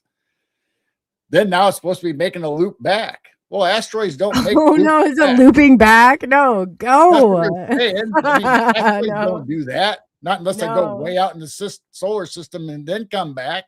They don't make a U-turn and come straight back. Yeah, no, they don't, do they? Oh my God. I didn't know it was coming back. I thought we got rid of it. Saying. I have no proof of that. I'm just going by what people are saying. It could be just malarkey, or it could be true. I don't know. Oh, well, this would probably be true. I noticed the disco balls of pictures they were sending around, and I was like, man, that thing is like lighting up the night. Like, you know, I disco fever all night long. Like, it was like, man, you've obviously not seen one of these before in your life. Yeah, no, it was like a bright object, then it went to green, went to blue. It's like it was hitting all the spectrums. Like, when is this thing going to stop? When's this going to change? Like, pick a party, yeah, party bus in space. I don't know what they were trying to go for that one. We're up in space. Like, come on now. I wonder how many people would have hopped on. Oh, be like Independence Day. We're all up on the roof waiting for the great party. I know. I'm just a question, just in hands in the guest. Who would have hopped on to that party bus if that AI Atlas, or I say AI, 3-Eye Atlas would have landed? I have to know, because I felt like it wouldn't have been too much. And I was seeing all these signs go on Facebook, like, you know, that they left people behind, or like, you know, some of them were crazy. Or it's like the movie Contact, where they come rolling in there and everybody's in there playing music and Spirit of the Sky's playing and everybody's having a good old time, you know? Oh yeah. They're waiting for it. It's like, don't overlook me. And I'm like, in ET though, this is how ET works. You have to ask. ET. I used to joke around about that. You'd say, oh, the nickel tour. I want these crafts are so amazing. I want the nickel tour. And that's exactly what they give you. So be careful what you wish for. But that's exactly how ET works. I firmly believe that. So that is the big question. Other than being abducted, if the UFO or the aliens land in your backyard or the field behind us, you make a conscious decision when they're waving at you to go out there and see what it's all about and hop on the ship, or do you run and hide? Oh, you know what I say to people? I say, you know what? We are going to hold that thought right 1 minute. I'm getting on my phone and I'm going to call everybody and telling them, if you cannot handle what's out your doorstep, if you have not looked out there and you cannot handle what is out your doorstep, and chances are if I'm calling you, you can't, go back to bed, turn off your news, and I will call you when it's time to come back. Like that's how I envision it. How about you? That's right. I mean, I think about that stuff all the time. You know, I worked second shift, and I drive by and then come home at midnight past this town that's defunct and no longer there. It's just a cornfield, but they have a little monument there for this little town that started back in the 1800s. Yeah. And I always thought, what am I going to do at midnight when the moon's out? The clock strikes 12, and all of a sudden I look over and there's a functioning town from the 1800s over there. What do? Do I get out like the Twilight Zone and walk over there and hang out with the town folk, or do I just keep on going like, I didn't see that. I didn't see that. I'm going. To the people. I keep telling Jane I'm going. Yeah, we're going to that party. We got to find out what's going on at that party. He doesn't want to go to the party? I'm going to go over there and hang out. Heck yeah. Tell Jane she's coming along. Come on, Jane. With that sense of excitement in you. We got you. You know what? You gotta investigate if there's a whole crowd of people there. The first thing I do, I might park, keep an eye on the town, call Jane, say, hey. Yeah, call Jane. Town popped up. I'm going over there. So you best get out here and see if it's No. What's her favorite like carnival food or like food from that you can hers, Jane. Oh, hers? Mm-hmm. Like something you can only get there. Like she like what would lure her to the fair? Funnel cakes. Right. Yeah. You get up pick up the phone and you said, Jane, I could smell funnel cakes a mile away. You gotta come down here. They're fresh and they smell fantastic. We're gonna go and see where the smell and these wonderful fluffy, powdered sugar covered delights of once a year are coming from. I bet she'd be down there. Maybe I should have just called her and say, hey, come out. I'm having car trouble. You come out here and meet me, at this. No. When she got there, it'd be like the meme of the little girl on TikTok. Do you like secrets? Do you want You're only as sick as your secrets. As they say. You could throw this some, a bazillion different ways. I guess if she were hungry and it were dinner time, throw the funnel cake part in though. That would get me to any fair or carnival if I could drive there and get one of those fresh out of the hot bubbly oil funnel cakes, I'd do it. I would do it. Oh yeah. That and kettle corn and oh yeah. they got it all going on, but I always wonder these weird questions like that. And I don't know if everybody does. Maybe they do. I kind of always wonder, okay, if that town showed up, what would I do? If a UFO landed in our backyard and I could go for a ride, no questions asked, just take me out. Do you step on board or, how do you not? How do you not? That's exactly it. That's a better question. Because I think a lot of people would say, I would not open that door. But if you've seen any sort of high strangeness, this is your opportunity to get on wide awake, eyes wide open, no fragments, no fractures, whatever you want to put it. You can walk right on board and see what is going on right here and right now. That would be something I a lot of people would kill for to get that. Because usually it's much different. It's just like the movie Field of Dreams. If all of a sudden these players from old time come out and they invite you into the cornfield to see what's on the other side, how do you not go into the cornfield? Oh my gosh, that was filmed like 15 minutes from here in Dyersville. And I was like, it was joke. It's like, if you build it, they will come. And I'm like, that's true. That's true. But if I saw them disappear into that corn, here though too, the cornfields are so massive that there's ways. I'm not going to go and get lost or trapped underneath some ice, because that's what I think some people realize. As long as you're going a solid direction, you could just run back that solid direction. Just don't start mazing through that cornfield. Then you should be okay. I've probably watched that movie 100 times. I still feel bad for Kevin Costner when he starts to walk. He's, oh no, not you, him. It's like, really? I don't get to go. It's my field. But the shining part of the whole movie is when he gets to meet his dad, so that's why he had to stay behind. I know. That movie was really good. regardless that it was filmed, it's so cool to still see. I'm like, man, I remember all of that. And it really put like a little thing in Iowa. I think people forget that because some once in a while you'll hear somebody and they'll revert back to or say that. I'm like, unless you're from the Midwest now, probably not going to connect with it. Right. It's, but it's cool. Definitely. I think a lot of that too. If you build it, it will come. Yeah. It's definitely very true. Like, look at what you've built in front of you. If you build something, obviously, hopefully they come, or you go into a new line of business, one of the two.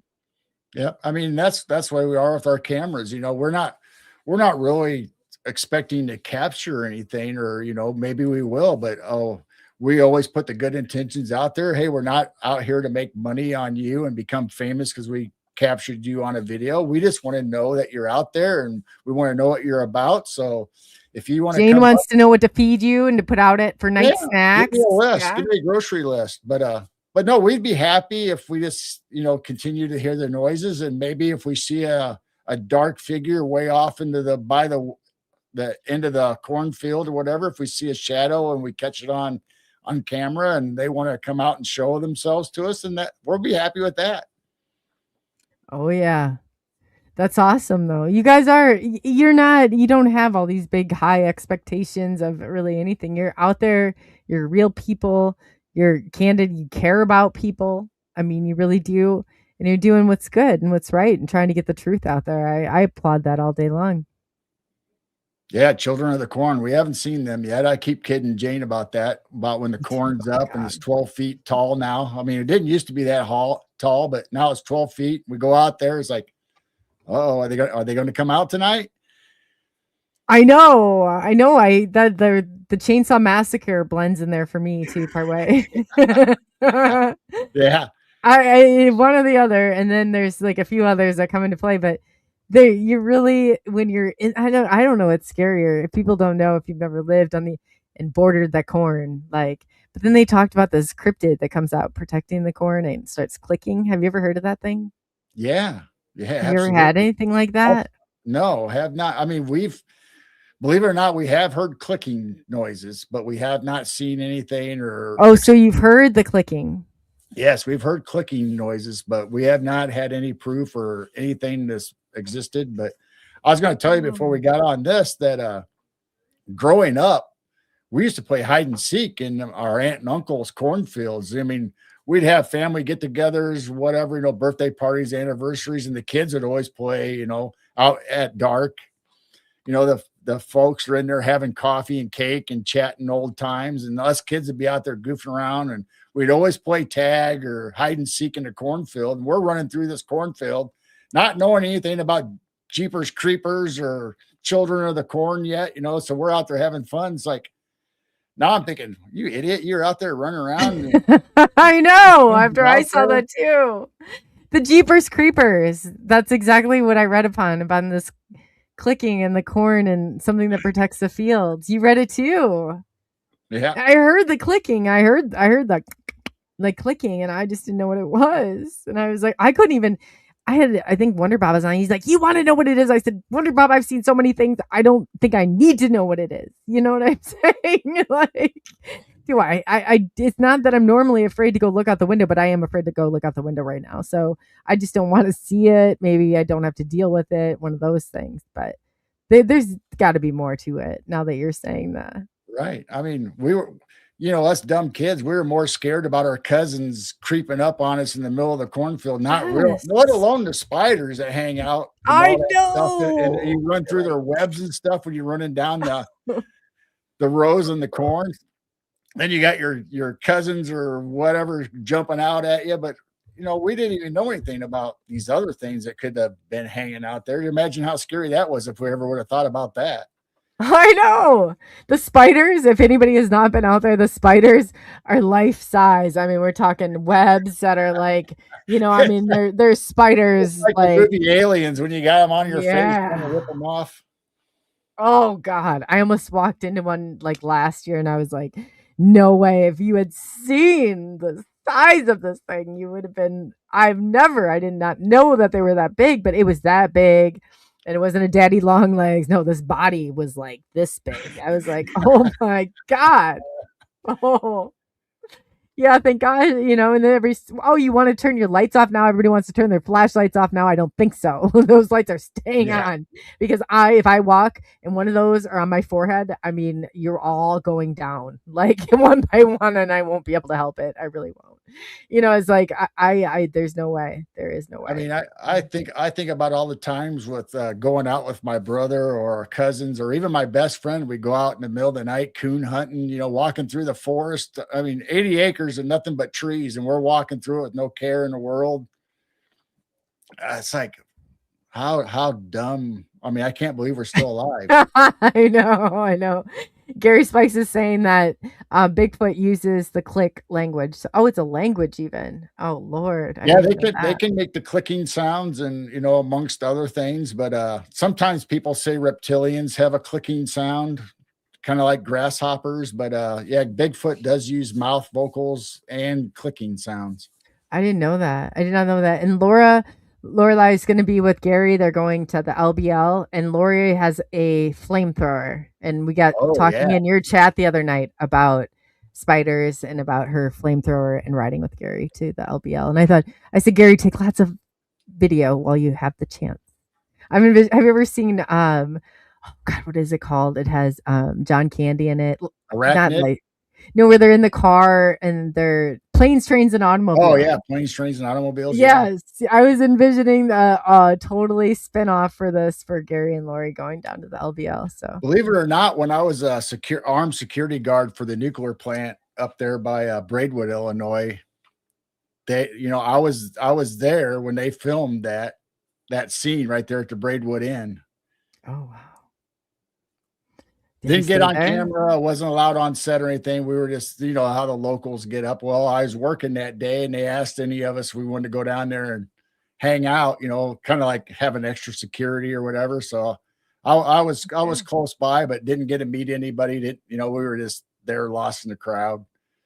Oh, that'd been fun though. So what is the site about? There was like something that really occurred on there? Or? I have no idea. I never heard anything about that. Oh, wow. Yeah, that's interesting. That is very interesting. You never know with some of these places. Like, it's like, I always bring ghost to like hunting equipment everywhere. I always have like, something in my purse of some, I've gotten a little better about this now, especially with like security. You don't want to have dowsing rods in your purse or some, like, SB7 or like, yeah. Right. They don't necessarily look at that like it's normal. So I get it. But yeah, usually up until then, I'd like to keep something on me, like a K2 meter or something. It was always in my purse. It seemed like got the spirit talker going on your phone. And yeah. One of my favorite TikTok channels is this lady that cleans banks or houses for a living, and she always has a ghost tube on her phone, and she has a full-on conversation through the whole day while she's cleaning with these paranormal or these spirits. And they'll say, something about, oh, that's dirty, or you missed it. No way. Well, yeah. So she has this whole thing, and sometimes they're kind of rude to her, and she goes, "Oh no, stop it." And she just has a normal conversation. It doesn't scare her. She just has a conversation with this spirit box or this YouTube app or this ghost tube. Oh wow. It's funny. I love it. She's just so great.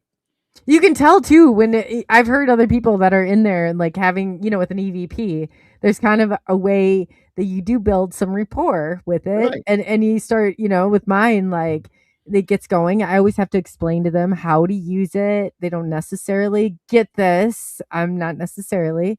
And, I just go through the whole list. I was listening. I have like an hour-long recording of it going, and there's no white noise on mine. So I was like, right. Wow. And here I am like, oh, this and this, being all inquisitive on it. But sometimes they're not playing around. Like, right. They're like, get out. And I'm like, don't tell me to get out, Yeah, I go through my own little entities evidently because she's there every week cleaning, doing her job, cleaning these businesses or whatever. So she has the same ones that come forward all the time. And so it's like they have like you said, they get to know each other. So we should get her on. Can we track her down and have her on? I thought this lady, for some reason she seems very legit. I'd love to see some of these. Then the other one is a guy that goes out and cleans tombstones or markers at the graveyards, and he has it out. And he always, whatever spirits are at the grave or whatever. One time he had a little girl that said, I want a doll. He goes, little one, you want a doll? Is that what you want? She says, yes, doll. He goes, I'll get you one. I'll bring you back a doll. So he has this full-on conversation, loving thing with this little girl and anybody else that pops up while he's cleaning these tombstones that are getting dirty and getting mold on them. He makes them look nice again. And he always has the spirit talker on, and he's the same way. He just has these nice conversations with them. So what do you guys use for communicating? I saw that the other night with Staticom 3.0. So what do you? We bought an Ovilus 5 first.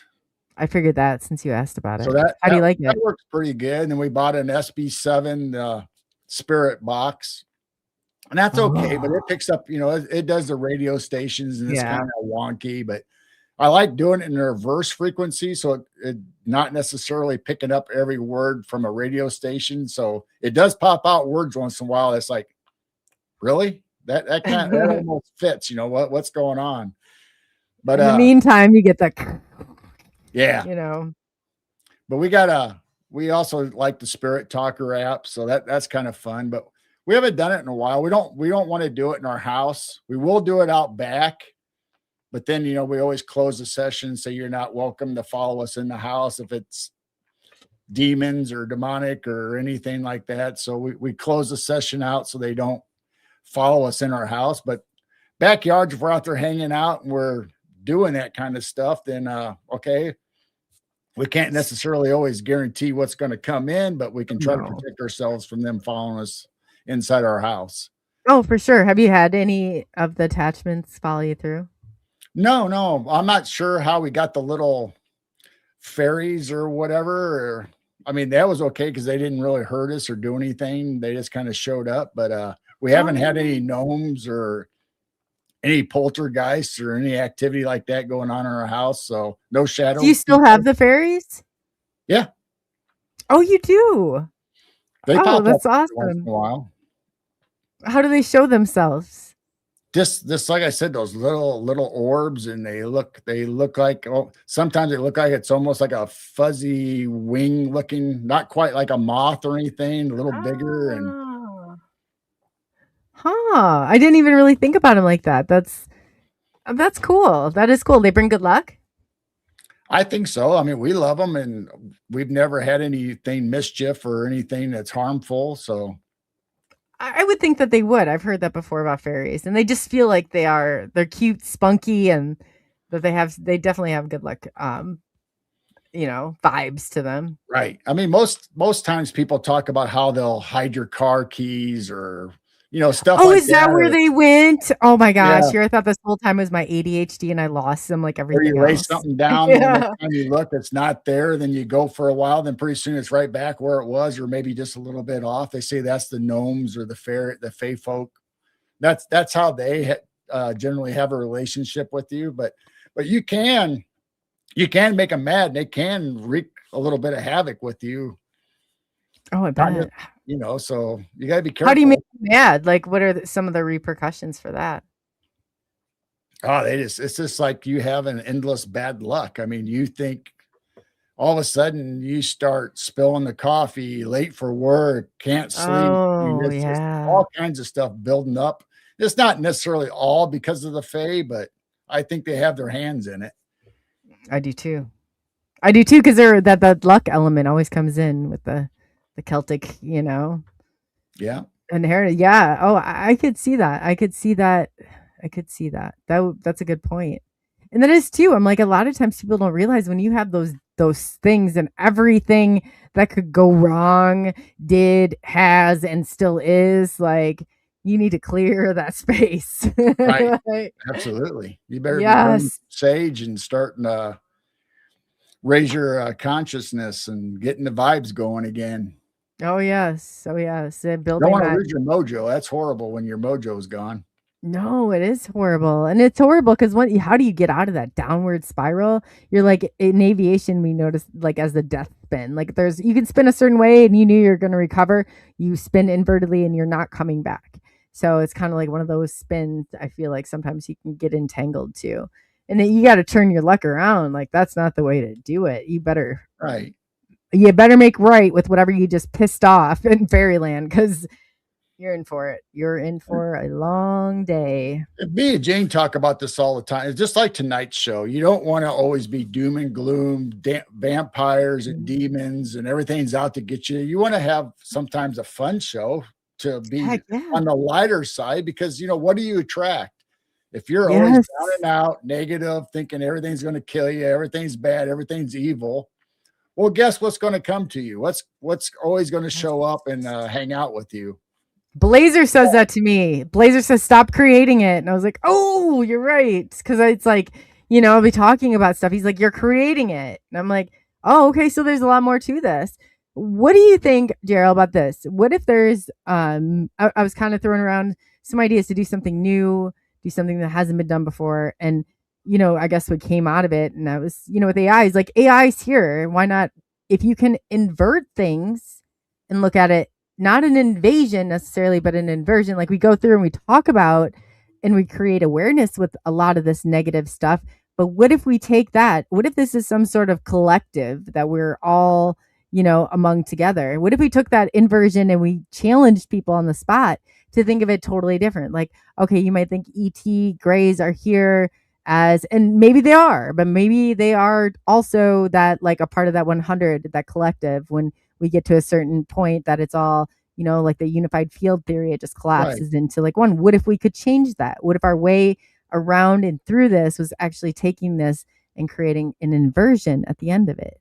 If that makes sense. I mean, if we can manifest evil or something bad happening in our lives or in our reality, we can also manifest something good. I mean, just look at the Art Bell show to bring him back up. How many times did he do a show where a bad storm or something was going to happen and he had all of his viewers start concentrating and sending good vibes or even praying to divert that storm from the area? And usually when they went back and checked the weather, that storm went around that area. Wow. I didn't know that. The same thing that you're talking about. So if we can get everybody together to say, okay, if we know that there is aliens or a fight or a war coming to us, let's manifest something to battle them, to protect us, or even if it's Care Bears to take something. You're right though. You're right. Just that, okay, we have these giant Care Bears that's going to go out there and fight zombies for us, or something that'll make us chuckle and laugh and at the same time protect us. Yeah, they said, like I was putting through some ideas and they're like, no, do you think like Bigfoot and ET ride together? No, ET's mad that the Uber with the Bigfoot driving's hair is all clogged in and is, it's like stuff like that where it makes it, you're creating a more lighthearted view, but to be creating those memes of inversion for other people, because it is. And if we are really on that trajectory and we've created something, we got this that's so negative, and we've added all these like FX, like effects, because we now have all this computer technology, we have AI and all these things, and we're not using AI to maybe benefit us. We're trying to then make them the enemy. Like maybe we could wrap this all around, and I ran it through, and it seems like it might legitimately be a thing if we could get people to do it. But it's so hard coming from that psychology portion of this, it's so much easier to stay in the lost realm than it is to step out of that. For I would say 99% of the people at that time. That's tough. That, like you said, it's psychology, it's spirituality. It's hard to get out of that slump. Once you start becoming negative and you start thinking this stuff, it's hard not to spiral down like you talked about earlier. You really have to uplift yourself. You have to have good, close friends to help bring you up and cheer you up, and hopefully start raising your consciousness and vibration again and start having good thoughts. I mean, I always thought if I have a Bigfoot encounter, I hope it's somebody like from Harry and the Hendersons. I hope that's the Sasquatch that I encounter, somebody that's kind and oblivious and maybe oblivious would even be better. Yes. Yeah, I mean, like he's not there to hurt you. He's just trying to exist, and you two meet, and now you're both experiencing something together. And I just think the Harry and the Hendersons movies would be a good example and something I'd like to experience. Me too. If I had to pick one, that would be the case right there. Because it was. I'm like the people in it were way weirder than Harry by every stretch. I mean, Harry was like the all around lovable. I mean, I definitely would have grabbed him and brought him home with me if that were the case. Yeah, absolutely. And I'm sure a part of this, because I've heard so many testimonies about this part, does exist. It's not all, the extremes of all measures. Like there's so much of this that falls so much in between the spectrums. It's not just good, bad. I mean, there's that whole spectrum that lies between. Yeah, Moon at Noon says, I want a Wookiee. I'd take a Chewbacca any day. He can yes. I'd take Chewbacca any day of the week. Oh, heck yeah. Heck yeah. That's awesome. Yeah, no, I would too. Like even after watching Coneheads with like the toilet paper they fed through, I think it was the same guy. Right? Yeah, and I remember he was on Dexter and he played the serial killer, and I was like, I always knew there was a problem with that dad off of Harry and Henderson's. I know. This is what I was talking about this whole entire day. Let's get Harry and let's get him out, make him a clean breakaway. But it's crazy until you kind of go down this road. But I remember in one of the experiences that I had with the tall grays, there was this little kid, and this little kid, I could never get past this little kid. And it will probably still bother me even to say this out loud today, but I remember he was just sitting there. It was like everybody had forgotten about him. I was able to move around, but this little kid with this little ball cap on just sat and waited. And I was like, why are we making him wait here? And I'm just being me, and I just remembered it really bothered me, but I think he was waiting. I think it was more, I look back on it like more of like a training type thing where that's the way I viewed it anyway. I don't know exactly what it was, but I do know I saw children. And when I did, I was like, oh, these children, I don't care. And I remember saying in my head, like, hey buddy, if you come down to earth, okay, I won't tell anybody. You can play with my son. I'm saying this in my head, like, come to our house. It's safe. I like, in the C5, how you give them directions to your house. I went through that whole protocol, and I woke up the next day and I was like, maybe I should prepare my son. Because I know he's used to me like doing strange things like this, but he might not just be used to like me now. And if he comes, I literally like, it was that real. When you come encounter with something like this and you have this experience, it's that real. But I thought, should I prepare him? Should I not prepare him? Because I'm ready to do this regardless. Like I'm ready to bring this kid in and show him some nurturing, loving care. Because just to let that poor kid wait. I saw him waiting for I don't know how long time was there. But that part of it really bothered me. It really did. Right. And so I was ready to harbor him. That's kind of sad that you have a little child that's in the afterlife sitting there and nobody's noticing them. They're all alone. They're not going to be playing or necessarily frolicking. They're sad because they don't have nobody to talk to and play. And that's why a lot of times when children still have their eyes open and still can see into the afterlife, and they have that special friend that nobody else can see. That's why you usually hear giggling and laughter and fun, because that little entity, that little girl, that little boy, now all of a sudden has somebody to talk to and hang out with and be a child again instead of being bored and lonely. That is true. My sister had one imaginary friend, and you couldn't tell me any difference. She held that door open after she came out, and that wasn't her style. And when she went in that door, and I was like, okay, at first I was like, Kenzie, who are you opening that for? And after a while, it's like, all right, stand back, because there's somebody coming through with Kenzie. I was more convinced than ever that something was rolling right in there with her.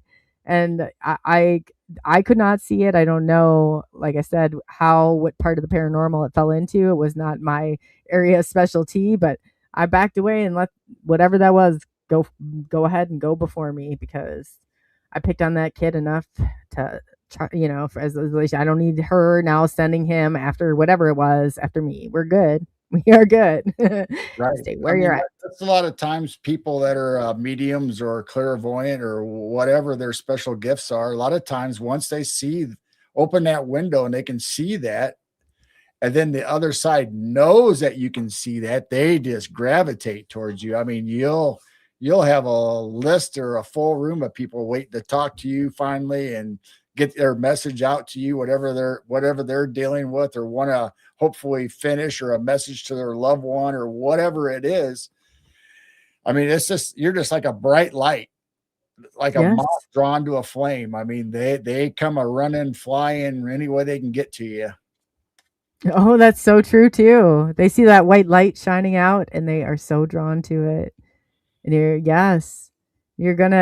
going to attract, I don't know, I can't say exactly. So where do you think about this? And I know I've taken a lot of your time, and I don't want to take away any pampering time from Jane and that cute little hairstyle she's got going on. But what do you think about where all this comes together? Do you think there is like a point that all roads intersect? Do you think that a lot of this is paranormal, but seen differently throughout the world under different names? Do you think it's all from the same, or do you think it's as complex as what we think it is right now? I really don't know. I mean, you always look at Dolores Cannon saying that the Earth's vibrations are raising, and the people's naturally their vibrations are going to raise, and the world's going to be like a dog shaking off fleas off its back. Either you go along for the ride, or you're left behind. I don't know if the world is necessarily so complex, or the chemicals or whatever it has in our pineal gland has been locked up where we can't experience this anymore. I mean, it's just like mom and dads. I hate it when I hear stories of mom and dads not letting people explore their imagination, and little kids lose their gifts or are afraid to show or experience things, and then all of a sudden they become ashamed or afraid to show that. Then they lose that gift. They don't know how to access it no more until sometimes they wake up midlife or later on in life, and all of a sudden they become awake again. It's like, it's sad that they went through that whole period of their life that they could have been using their gifts and experiencing this, and maybe experiencing things that we don't know yet that's about to happen. Yeah. How do you know until you start putting those pieces together? You don't, do you?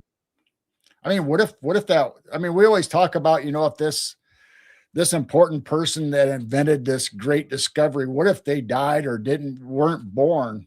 Well, what about this clairvoyant or this medium or this child with a special gift? What could she or he have done for us during his time if we would have nurtured her gifts or his gifts and let him discover? I mean, maybe they would have unlocked the keys to the universe. Right. And we don't, and we just went right on past it because, for whatever reason, but we overlook something. And I think we do it every single day. Absolutely. No, without a shadow of a doubt. That's why we had psych wards back in the 1800s, because we had people that could see in the afterlife or pierce the veil, however you want to say it. And we thought they were crazy, or we didn't want to hear it no more. It's like, don't say that. So we locked them up and put them away. So we didn't have to deal with it. So we can go on with our merry little lives just the way we like it. We didn't want any outside weird stuff coming in. We don't want to think about that. So we get rid of it and bury it as much as we can. And that's sad to think about. We still do it today. It really is sad that we still do it today. And I really attribute it, when people do it, I don't try and take it personally. I attribute it to their programming. I'm like, if your programming is telling you that all of a sudden screaming and there's horns going off in your head and you feel like I have to run, I can't listen to any more that this person is saying. And that's usually how they act when we say something, is in my vision of it anyway. Like, oh my gosh, I just, like you just get this crazy, like glitched out response. And I'm like, if your programming's doing this, you should stop and question why. You looking at this as a person from inside your brain think that this is really a logical way of handling it? Because they do. They all of a sudden they short circuit. A lot of them do anyway. Yeah, I mean it's sad to think about, but I mean I'm hopefully and I see it more and more every day where people are opening up and more, even in each individual's field. Like you could be somebody who studies Sasquatch, you could be somebody who studies UFO, but you never cross the two together. And God forbid that you ever think about anything paranormal when you're in those groups, because then you're really outcasted. Yeah, yeah. Now you're blocked. Yeah, now you're blocked. You're crazy. For even thinking about it. Right. But I see those groups starting to multitude and go off into different areas now, where you'll have people who are typically only Bigfooters. They're now looking into dogmen. They're now looking into paranormal. They're starting to open up, and I think that's true of all groups now. We're starting to see that things are connected. I mean, you can have Bigfoot and orbs and UFOs go together. You can have paranormal and UFOs together. It's just amazing once you start opening up and looking. Oh yeah, it really is. And you don't put those limitations on stuff. Like, why do they all have to be from somewhere different? I mean, why did they don't have to, and nobody here is the authoritative like last words on this. There's nobody here that knows every part and piece of this. Otherwise it wouldn't be a question. We would know. Right. But that's clearly not the case. And we are investigators, right, Geryl? We are. You're not in this unless you're like I don't know. With me, I'm just like on a trail all the time. I feel like what's that old? People used to make fun out of me too. They'd be like, "You're Nancy Drew type stuff," and I was like, "I'll take it. I'll take it all day long." Right? Don't be insulting me by giving me a compliment. Right. I mean, you used to hear about it all the time, where like somebody's in the paranormal and they're doing investigations, or they might even be in the woo side and do seances and hold all that stuff. But as soon as you bring up a cryptid, it's like, oh, you're crazy. What? So you're telling me somebody from the afterlife can come and speak to you and move objects around, but this giant thing over here that appears to us is any different than what you're seeing from the afterlife? I mean, how do you make that make sense, that both of them can't be happening in the same reality or parallel? I know, and I say that, and then I just laugh like that because some of the answers that I've gotten are just absolutely crazy. Either that, or they like more of like that twitching, like, don't ask me that. We're moving on to what I have to say, and I'm gonna give you my response whether you asked it or not, like type thing. But yeah you can tell too. Security. The best one was I won't mention names. The alien guy in the freezer, the head in his freezer, was having somebody try and salute him from the audience. Time to leave now. It's time to leave. And I was blocking it. As they came in because I thought we're going to get to the bottom of this once and for all. But I probably shouldn't have been playing dirty like that. But I thought he's going to jump off if he gets his like SO. Nah, let's keep him here just a little longer and see if we can't get somewhere with it. But it's so true though. And then you got everybody will stack their I mean, not all of us, because we all travel with each other, but I'm saying there's some people in this I call the little cult leaders that bring and if you say one word, they're keeping track of it and writing your name down so they know whose channel to come and violate next. I mean, that's pointless. That's kind of where they are at, but it does that part of it. You just have to, and that's good to have others around you and to have others like such as other channels looking out for you, because it really does benefit you. This is not a one-man job. No, it is not. Just any good research team or investigator is going to have people that are specifically good in some type of field, whether it's gifts in the paranormal or somebody has their pineal gland open, or they can sense things and know things, or maybe they're the clairvoyant people that can see stuff that you can't see. And you have people that are scientific minded that, okay, they can follow the science on this while somebody else is following the woo, while somebody else might be a hunter and can act like it's a flesh and blood creature. Or like I said, the other person on the woo can look into the dimensions and the spiritual aspect of whatever this is. And you need that in whether it's paranormal, alien, cryptids. You need a team like that. It's so diverse that you can cover all rabbit holes and all aspects of what this experience is going on, because we're not all going to experience the same thing. No. I mean, we know that for a fact, that just like these reports out of Ohio, we have ones that are black, ones that are 6-7 feet tall. We have brown ones. We have short ones. We have them walking different. Somebody says crazy. Yeah. Somebody says, no, they were way over here 20 minutes away in our neighborhood at the same time. So it's like, you're never going to experience the same thing, even if the person's standing right next to you. How many times have you heard on a paranormal investigation that somebody heard a voice? Well, I didn't. Something touched me, or I felt cold air. Well, I didn't. Well, sorry, I did. I know. It's true though. It's subjective. And it's not always, the person connected, especially in the paranormal stuff.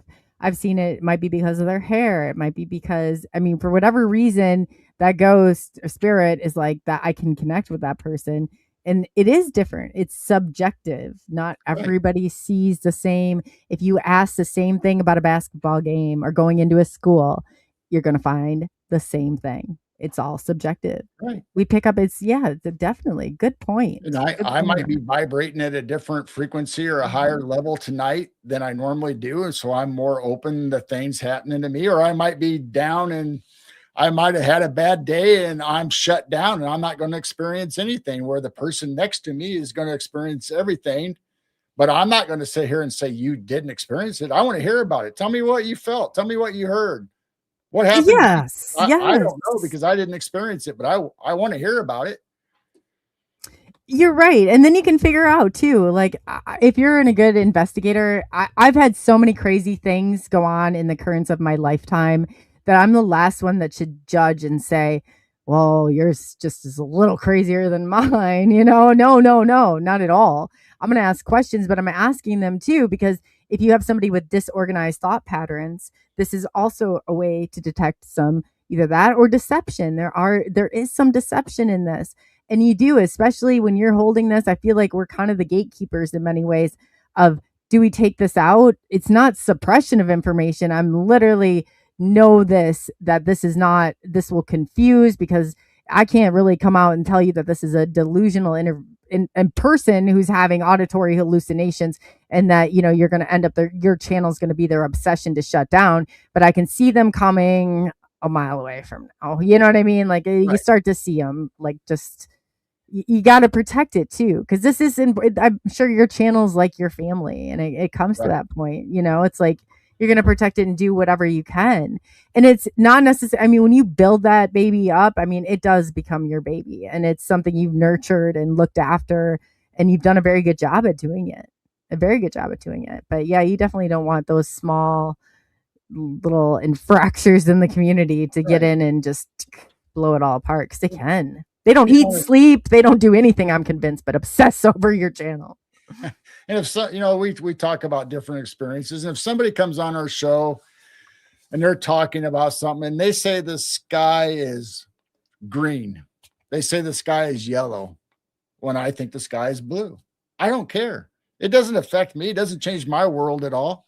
But I want to hear what else you experience, because maybe there's something else in this story that's going to register or resonate with me that might change my outlook, and maybe my sky will be green next time when I look at it.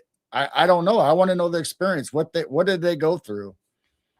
Yes. And what brought them there? Exactly. Get to know their story, get to understand why, that's great. That's good. That's exactly what you should do. My opinion. Because if you just shut it out, a lot of times people hear a certain thing and they're like, I said, the most dangerous part of this is the suppression of information, is somebody being able to talk their truth. I will never say that this person should be shut down completely and never see the light of day. Otherwise, I'm going to send 23,000 trolls out from Twitter X, like happened with Corey Good after his interview. Like, I'm not going to do that. Those people are dangerous, far more dangerous than anybody who is talking or speaking what happened to them or their truth, in my opinion. But there is, there's also that fine line. It's like, okay, now I've had a few that I was like, holy, bleep, bleep, bleep. Like, where's the paddy wagon? Because the paddy wagon needs to come and take them away. Hurrah. Like there's that spectrum too. And usually that's two totally different type of scenarios. Right. I mean, you got to let them get their story out there. Yes. And that's the best thing that we can do, is let them tell it the best way they can. And maybe we can help them along to get out what they need to say, or maybe help them clarify something. But it's just like a child, just like we were talking about, if they have gifts and we constantly say no, say, no, you're wrong. That's not right. Don't do that. We shouldn't do that to our guests either. We should be more open and let them tell because they'll never come back and tell anybody ever again. And somebody else might not come on your show and tell you anything because they know that's true, that you're shutting them down. We want it to be an open format and be able to tell your story and let the audience or whoever make up their own mind. Just lay it out there and let's see what we got. That's very true. And if people are willing to come on and do that, and they don't have a documentary in the works and cannot produce any of the evidence they said they were, that's a different story. But you'll be able to just right then and there, you'll be able to tell who's who right then and there. And you can sense that passion in people too when they're talking about something, like, that they're in. I can connect with it. The ones I can't connect with, I sit back and I'm like, like, why is it I cannot, you're telling me, I'm not connecting to it. That's another like red flag for me. But yep. Yeah, there's got to be that connection with, whether it's either the story or the person or the atmosphere that they're generating. I mean, because a lot of times people are just odd ducks, and they they just can't communicate. They can't do stuff the way everybody can perceive it. So I mean, it's a tough thing. So then you got to decide, do I believe this person? What's going on? Is there anything I'm believing out of this whole story that they're telling, or is there anything I can grasp a hold of? Come on, give me something. Yeah, I'm grasping at straws is what I call that. I'm like, man, I'm grasping at straws. Just throw me one so I can hang on here and hang in there for the next one. It's like, give me something here. Yeah, so there's always something. A lot of straws. I don't know. Yeah, you did excellent tonight. I would love to have you guys both back on and do this again formally. But you today, from Midnight Night Watchers, Geryl, have saved the day. You have saved the day. So and people always tell me you need to go live anyway, but I was thinking, if I'm just on there rambling to myself, this will be like right now. You've gone up, you're well over 146 on my end, so I'm showing numbers across all platforms, and I don't even have Instagram on here, which is very good. So awesome. Thank you everybody for coming and hanging out with us. Yes. And then too, they wanted to give you this. So yeah, no, I appreciate it. I very few people can I call and be like, hey, are you busy? I need you to come on. And then like, I thought you were honestly, I probably would have been asleep in my chair with Gold Rush or Bonanza or something I didn't need to watch probably anyway. So I'm glad you asked us on, or asked me on, and I was able to do that, because I've had a great time talking with you, and it's been a lot of fun. It has been a lot of fun. I thought at first when I called, because the first time you're like, can I hear? I thought you were like doing the Pee Wee Herman thing. Do you know what I'm talking about? For whatever reason, I could not hear you. Your audio is not coming through. I just said, you know what? Send me the link and email, and I'll be there. It was running through my computer, which I figured out was the biggest problem from last night. Yeah, no volume for some reason. Well, what I found out is if you have Windows 11 and you guys are having issue with your StreamYard, it's most likely a Windows 11 that is holding Chrome, hijacking Chrome. And I was following it because it's like, you freeze up, and I do. As soon as I get out of StreamYard, it will freeze up, even if I'm hopping, because I have a few different streams going at one time. And I'm like, why is it doing this now? But it added up. So I went and I disabled what I needed to, and we haven't had a problem. No. Have you had a problem on your? I have not had a problem. Great. Yeah. Oh, it went from a complete nightmare the last few days, and I guess so. Hopefully this, and I'm using a different browser. I had to actually offload Chrome on my computer altogether, so I don't even have Chrome anymore. So I remember when everybody started doing StreamYard first, everybody was having problems with Chrome. And then either StreamYard and Chrome finally got together and figured it out, but then we're able to use Chrome. But it seems like there's always little things like videos won't have volume if you use this browser. There's no good medium. No. So I just downloaded a new one. So whatever you got going on, don't touch anything. Let it ride. Touch it.